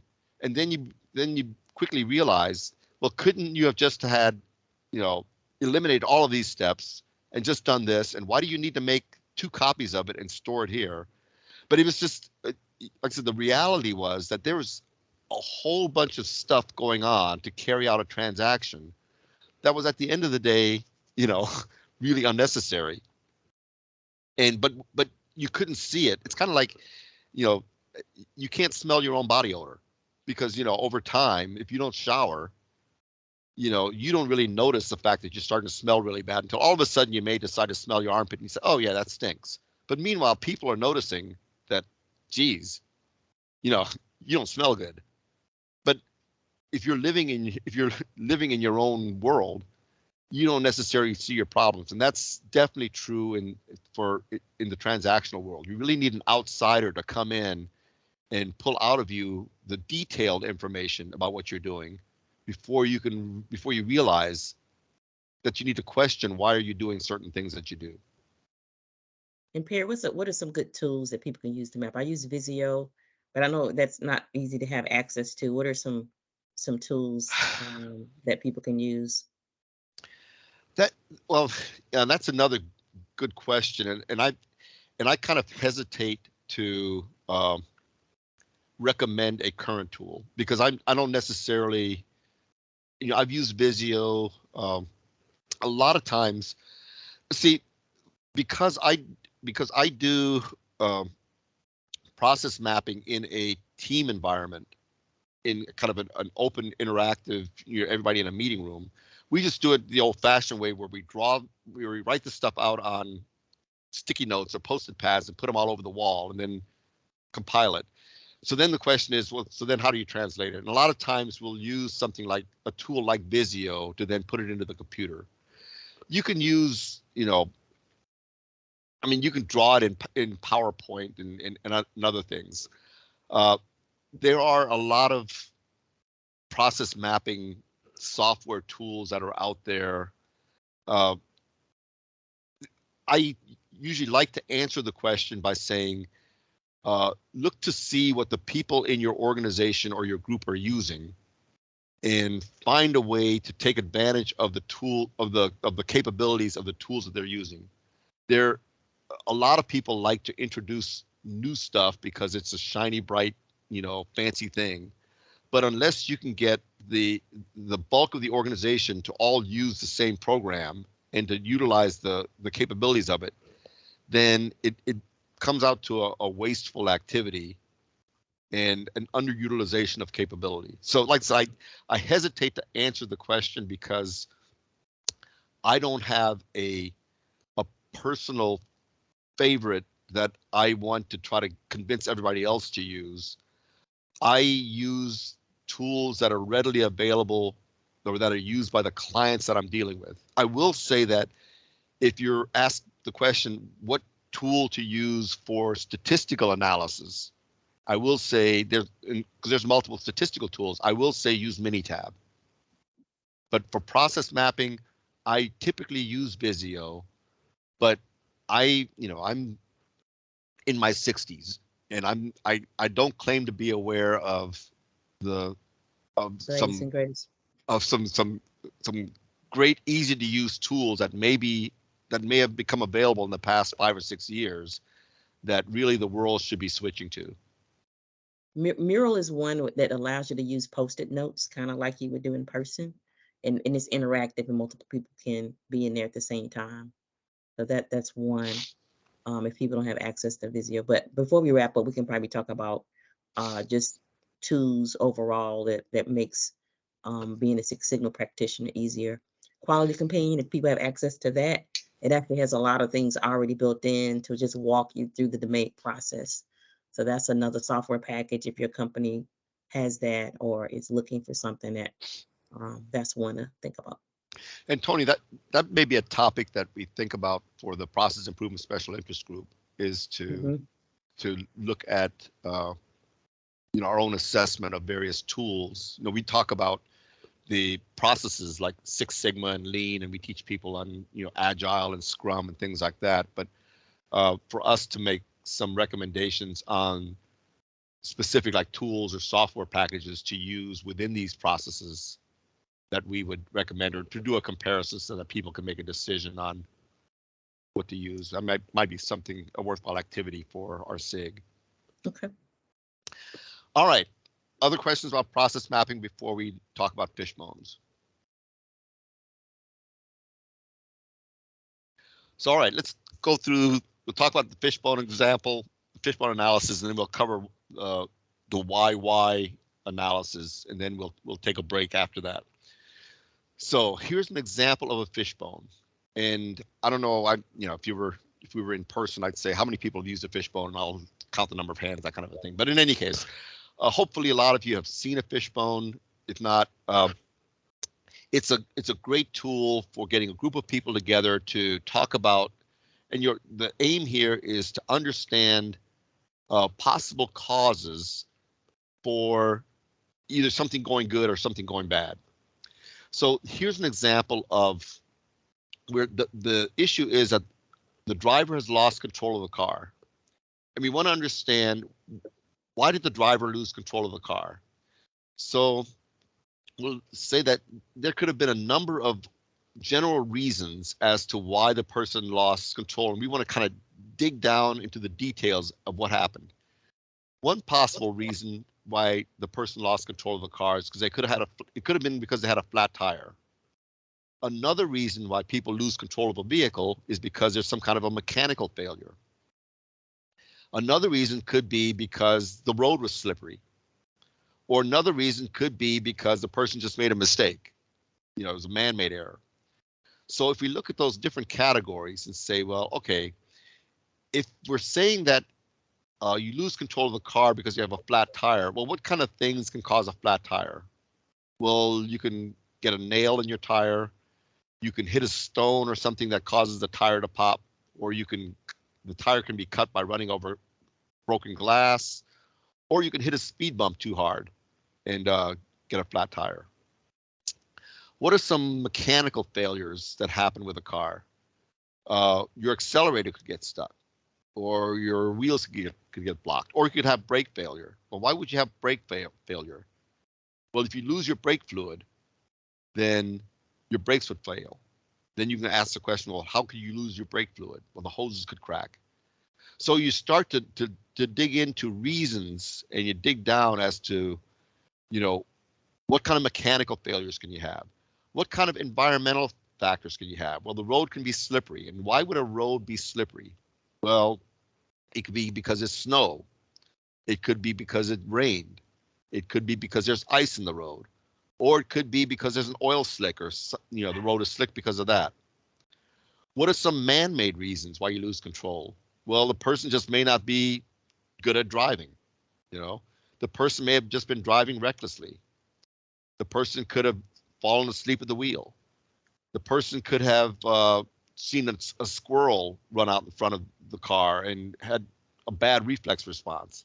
Or the person could have been chemically impaired because they had been drinking alcohol or they've been taking medication. So you go through this and you populate this chart with reasons as to why the person lost control of the car. And they call it a fishbone because, as you can see, you have your main bone, the center arrow, which is kind of like your spine, and you have other little skeletal looking things coming from it. And you just continue to ask questions to get more details, and you put additional bones onto the fishbone diagram. And then you go through discussions to say which of these causes are likely to be related to why the person lost control of the car. If you say that, well, the weather was good that day, you can rule out snow and ice, and if the road was dry, you can rule out rain or whatever. If they didn't see any damage, if the person didn't have a flat tire, the tires were all good, then you can rule out the causes, like it wasn't because of a nail or glass or speed bump or whatever. So as you populate the list with possible X's, you can then go through and eliminate various X's that are unlikely because of various reasons. Or you may say, well, it could be because the person was chemically impaired. Somebody didn't notice the person was kind of swerving in the road. So we need to collect some more data around that to see, was the person drinking before they lost control of the car? So this is a way of generating a list of X's, because remember, that's what we're trying to do in the analyze phase, come up with all the different possible X's. And then along the way, we can eliminate some of those, and then we'll leave on the list those potential causes that are likely, some of which we may have to collect some more data for to confirm whether or not these were actually reasons. So the process for developing a fishbone is you start with what's the good or the bad thing that you're trying to identify. And I have another slide. I didn't. I think I put this into the background. But typically, you set up the categories based on, they sometimes call them the 6 M's: man, material, machine, method, measurement, or Mother Nature, which is the environment. So there can be man-made reasons, there can be measurement reasons, there can be method or process reasons, there can be machine or equipment reasons, there can be environmental factors. And then under like I said, machine or equipment reasons, what are the equipment reasons that are related to this? So basically you would just go through and you brainstorm each section and you fill in the fishbone to as much as you can, and hopefully provide some clues as to some areas where you would then want to look to see what are causes related to your problem. Any questions about the fishbone? Like I said, if you're actually working on a project, as you go through Greenbelt training, we actually would go through a more detailed example of this. But hopefully you've seen and used this. Otherwise, if you have any high-level questions, I can answer those now before we go into a more detailed version of this and the why analysis. I do see one hand up. Okay. Nicholas, you have a question on this? Oh no, I just didn't put it back down yet. Okay. Okay. Let's talk about another variation of this, and we'll call it the 5 whys.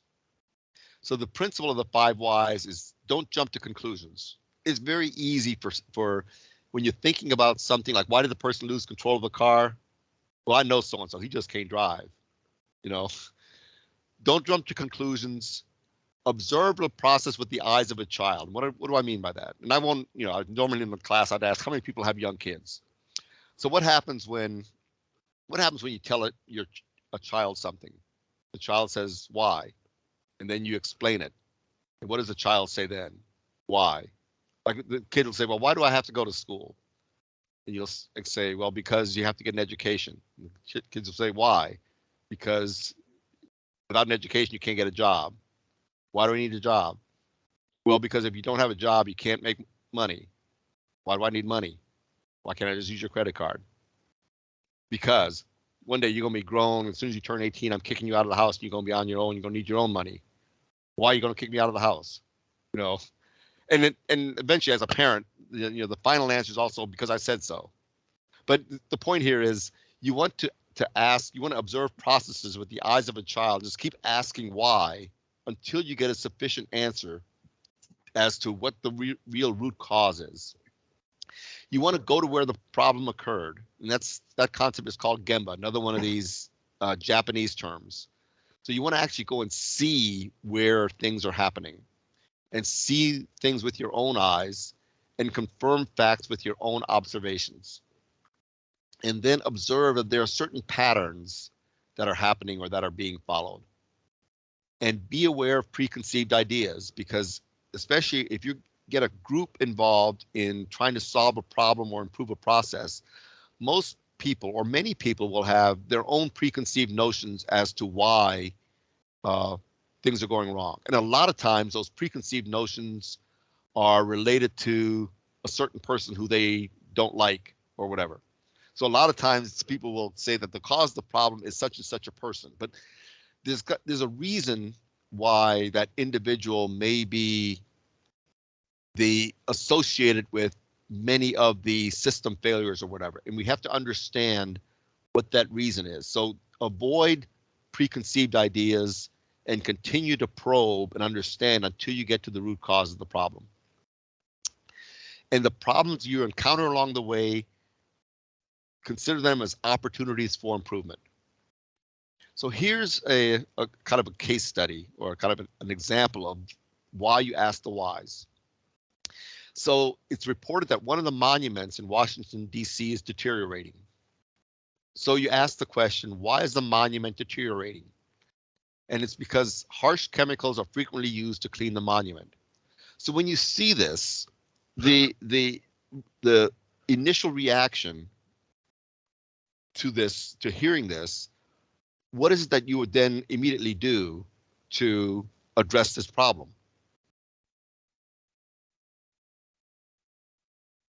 You know, a lot of us may be tempted to respond by saying, oh, well, we got to find some different chemicals that aren't so harsh to clean the monuments.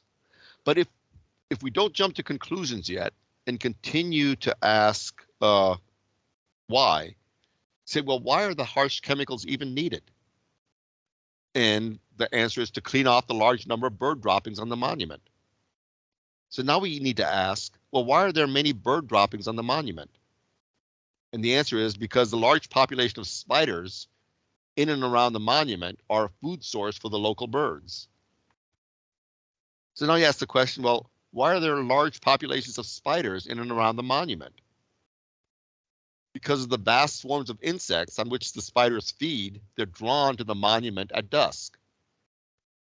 So now you ask, well, why are there swarms of insects drawn to the monument at dusk?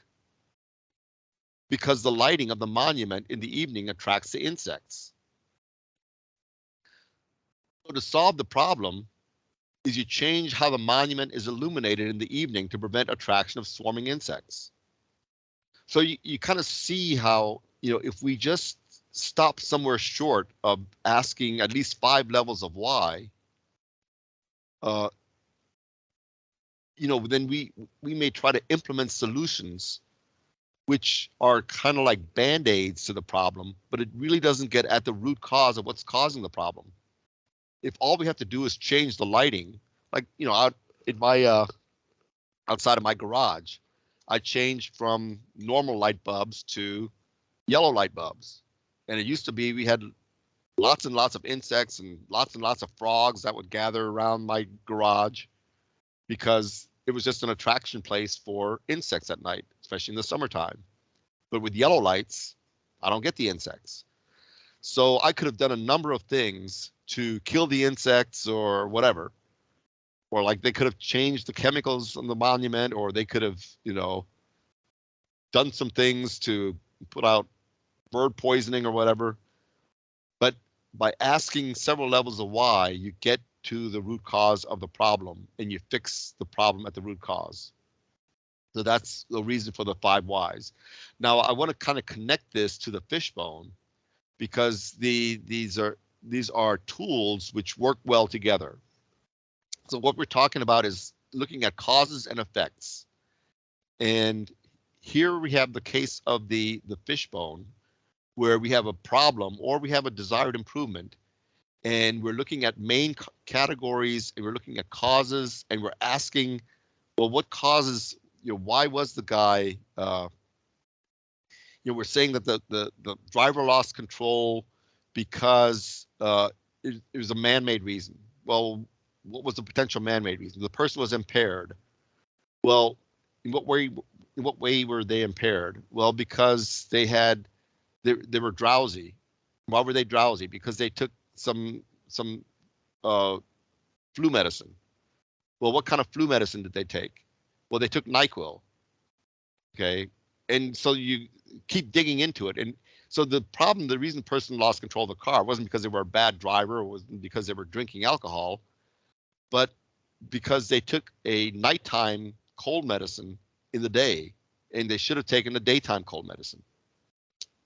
So, so a question is asked, when do you know when you get to the root cause using 5 whys? Well, it's another one of these things where it depends. I mean, you can get to a point where once you see, like for instance, in the example of the illumination, once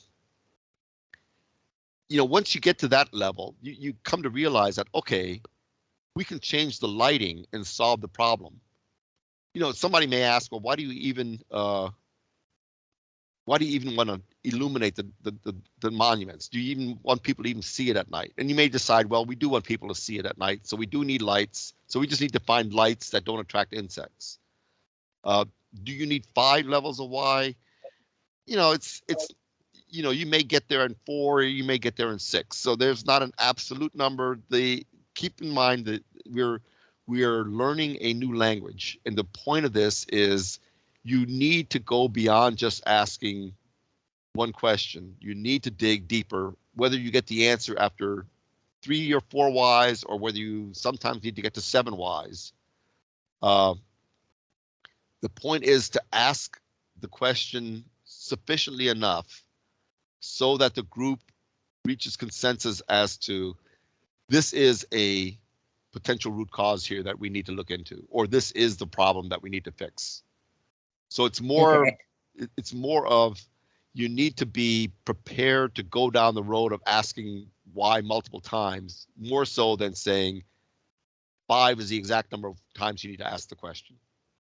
I was just going to say also, to answer that, you have to get to something that you can impact or control. Like there's Right. something that you can make a change, or you might understand, hey, I can't control it because it might be something related to weather. So maybe I have to mitigate it. But you have to get to an independent variable.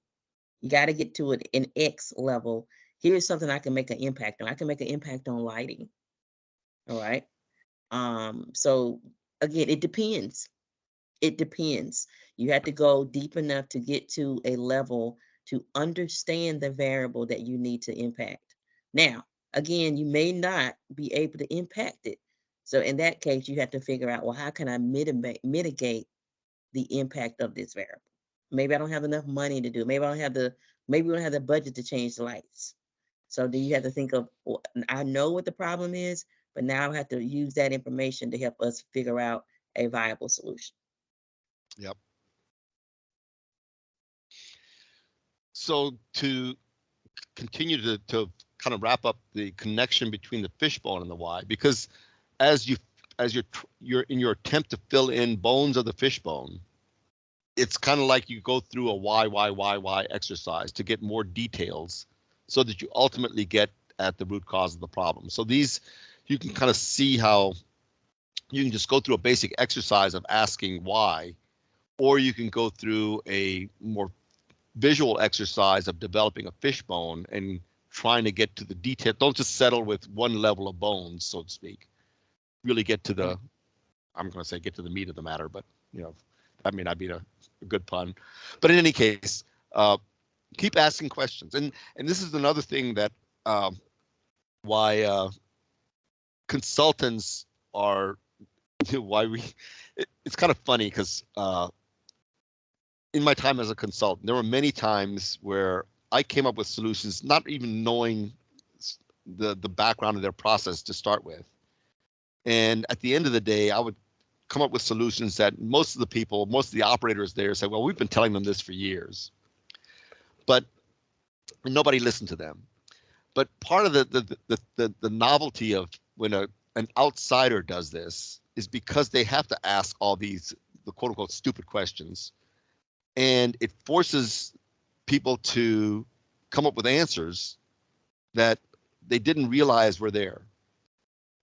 And it's the process of going through answering the questions to inform somebody who doesn't know the process that then forces you to realize, and it helps you to realize what's actually going wrong with the process that you need to fix.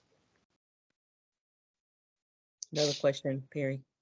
So you can do you can go through the 5 why exercise without creating a fishbone, because like I said, you can go through think of the monument exercise. You could have done that using a fishbone. You can say, what are the factors that's causing the monument to deteriorate? What are the environmental factors? What are the equipment factors? It could be like a structural issue or whatever. It could, what are the man-made factors? So it could, or it could be just you just go through a why exercise, or it could be you go through a fishbone exercise. It just depends on the problem that you're trying to deal with. I just want to emphasize there's a synergistic nature in these two tools, because the concept is in both the fishbone and the why analysis, the key is that you get into enough level of detail and that you dig deep enough to get to what Tony described as an independent variable that you can control. And you can get there just by brainstorming a fishbone, or you can get there by systematically asking why, or you can get there by combining the two. So how you go about doing that, it depends on the problem, and sometimes that a group just has kind of a favorite way of doing things, and that's fine also. It's just as long as you recognize the need to kind of dig deep, and not just to take the preconceived notion, or to take the potential solution that lies on the surface and act on it. You actually take the time to get a deeper understanding of what's really driving the problem.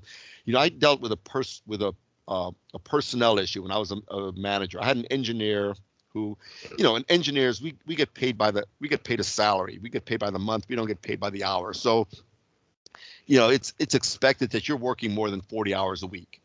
But we did have an engineer, or I had an engineer in my group who tended to come into work, like quarter after, most people were at work at 8 o'clock, and, you're supposed to work from 8 to 5, and, most engineers came in early and they stayed late. But she oftentimes came in, after 8 o'clock. Now, I had no issues with her workmanship, because she did great work and she would stay late. And if, she needed to work on the weekend, she would do that. So, however, there's some people who kind of grumbled about the fact that this person was always coming to work late. So I had a discussion to get an understanding of why this person didn't come to work why they weren't at work at 8 o'clock.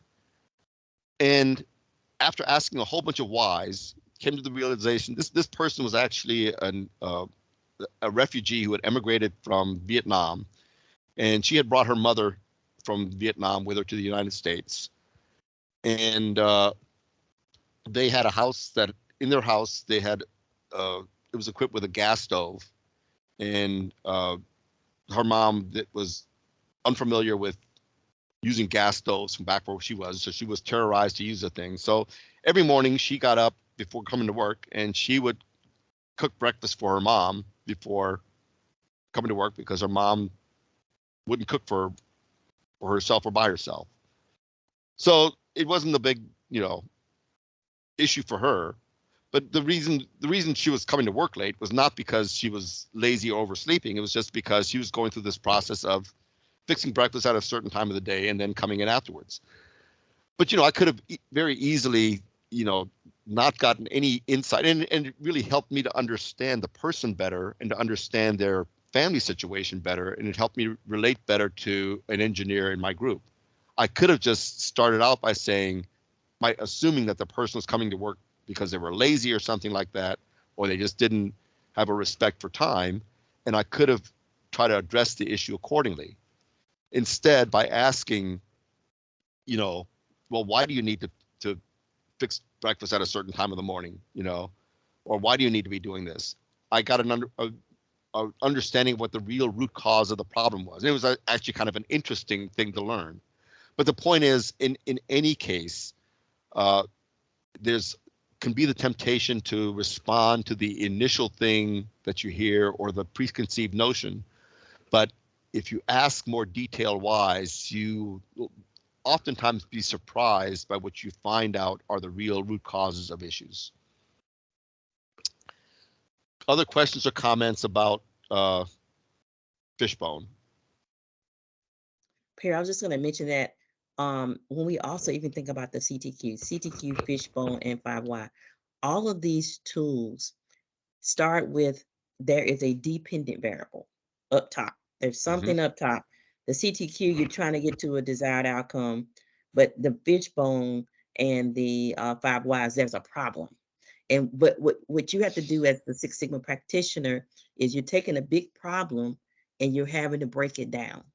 That's literally what we're doing. Like, you have to understand, how do I break this apart into smaller chunks to drive to the independent variable, that thing that I can do something about, I can take action on, or may even have to collect some data to help me decide if I'm taking action on the right ones. And maybe a few vital ones, may not just be one.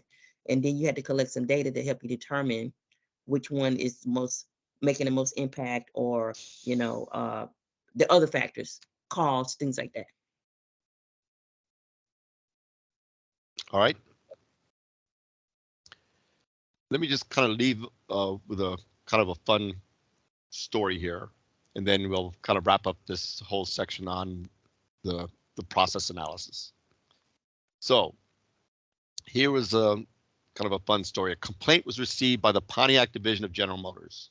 Okay, and the complaint read as follows: "This is the second time I've written you, and I don't blame you for not answering me because I sound kind of crazy. But it is a fact that we have a tradition in our family of ice cream for dessert after dinner each night. But the kind of ice cream varies, so every night after we've eaten, the whole family votes on which kind of ice cream we should have, and I drive down to the store to get it. It's also a fact that I recently purchased a new Pontiac, and since then my trips to the store have created a problem. You see, every time I buy vanilla ice cream, when I start back from the store, my car won't start. If I get any other kind of ice cream, the car starts just fine. And I want you to know that I'm serious about this question, no matter how silly it sounds. But what is there about a Pontiac that makes it not start when I get vanilla ice cream, and easy to start whenever I get any other kind?" Well, the Pontiac president was understandably skeptical about the letter, but he sent an engineer to check it out anyway. And I like this kind of assignment because I'm a big fan of ice cream, so I'm eager to go out and help and collect data. So the latter arranged to meet the man just after dinner time. So the two hopped into the car and drove to the ice cream store. It was vanilla ice cream night. And sure enough, after they came back to the car, it wouldn't start. So the engineer returned for 3 more nights because you have to collect a lot of data. The first night, the man got chocolate. The car started. The second night, he got strawberry. The car started. The third night, he ordered vanilla. The car failed to start. So now the engineer began to take notes. He jotted down all sorts of data: time of day, type of gas used, time to drive back and forth, etc. In a short time, he had a clue. The man took less time to buy vanilla than any other flavor. So the question is, why? The answer was in the layout of the store. Vanilla, being the most popular flavor, was in a separate case at the front of the store for quick pickup. All the other flavors were kept in the back of the store at a different counter, where it took considerably longer to find the flavor and get checked out. So now the question for the engineer was why the car wouldn't start when it took less time. And once time became the problem, not the vanilla ice cream, the engineer quickly came up with the answer: vapor lock. It was happening every night, but the extra time taken to get the other flavors allowed the engine to cool down sufficiently to start. When the man got vanilla, the engine was still too hot for the vapor lock to dissipate, so the car wouldn't start. So the parable, or the story here is that even insane-looking problems are sometimes real. So I kind of like this problem because many times we are approached by people with a problem that they describe what they see in their eyes, and the first thing that we think is that you're crazy for saying this is a problem. When if we actually ask questions and collect data and ask why, we can ultimately get to, first of all, what the real problem is, and more importantly, what is the root cause of the issue that the person is complaining about.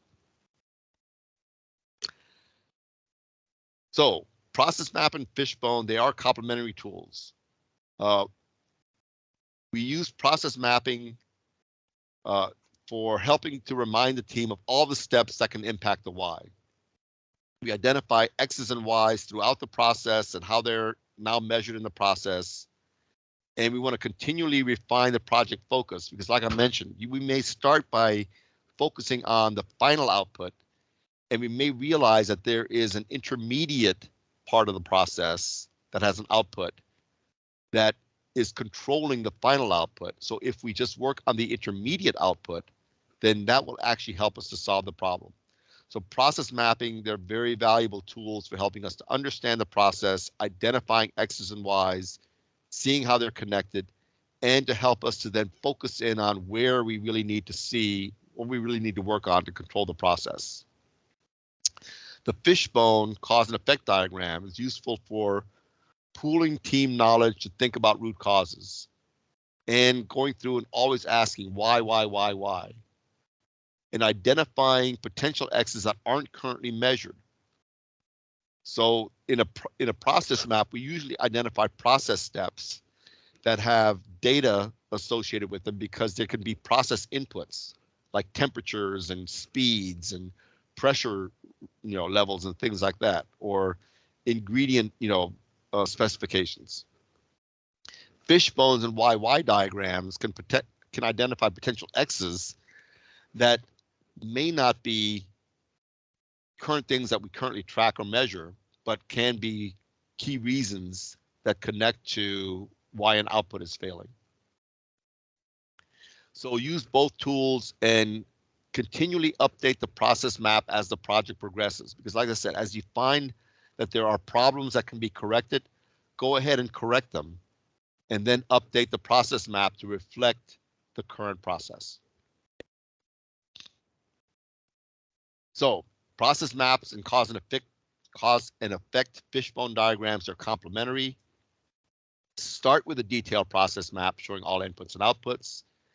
Use the C&E Fishbone diagram and or stratification to dig further down to identify potential inputs, outputs, and causes.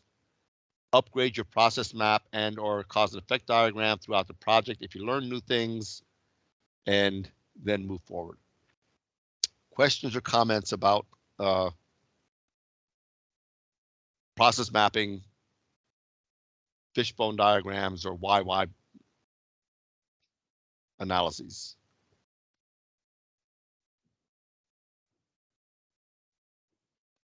Pierre, I did get a chance to look up Mural, M-U-R-A-L, while we were going through this section.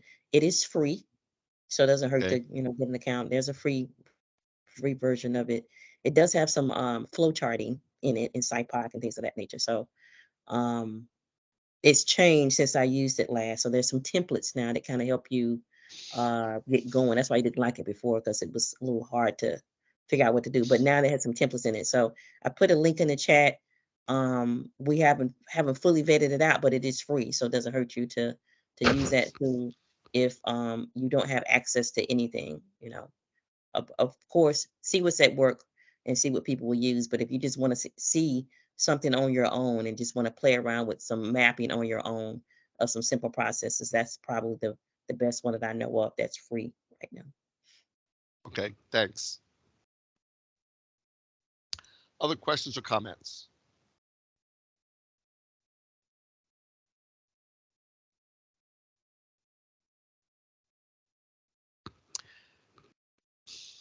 All right, so what we're going to do now is, so we've talked about in the analyze phase, the objective is to, first of all, populate the, or a list of a comprehensive list of potential X's or X's that might be impacting our process Y. We can get some insight by graphical analysis. The graphs will give us some indications as to some things that are related to our output. Process mapping will definitely show us numerous inputs and other outputs that are related to our project Y. We can use various cause and effect analyses tools like Fishbones and YY analyses, and there's others that can help us to identify potential causes. So now we've got this list of, 30, 40 different potential inputs, some of which we will have been able to eliminate by, through the graphical analysis or through common sense analysis or other means. We're going to continue on when we come back and talk about one of several methods that we can use to actually quantify the potential impact so that we can use that as a way to prioritize X's. Like, for instance, somebody asked the question around when we did came up with the Excel spreadsheet of the X's and Y's from the polymer process. Was that a prioritized list? We'll show you a way of prioritizing that list of X's using a cause and effect matrix. So what we'll do is we'll take a break here, and we'll need to be back here by, I guess almost 12:30. So by 12:55, we need to be back here because we're going to start promptly at 1 o'clock. Finish up. We'll do the cause and effect matrix, and then we'll finish up the analyze phase by talking about hypothesis testing. And then we'll go into the overview of design of experiments as part of the improve phase. And then we'll talk about we'll cover an introduction to control charts as part of the control phase. And then we'll wrap things up. So we've got a lot of stuff to cover at 1 o'clock. So be here and ready to go because we'll start promptly at 1 o'clock. All right, I think we should pause the recording so I can easily upload it to YouTube. There's Yep. 2 people in the class. I've not seen you in the class before, so I'm not sure if you're just auditing or what, but Sandra and the other one is, I tried to reach out to you in the chat, Kayla. So I'm not sure if you're here for the first time or you have signed in the past on the other names, but I don't have you registered, have you on the roll. So just connect with me when you get back so we can figure out what your plans are. Thank you. All right.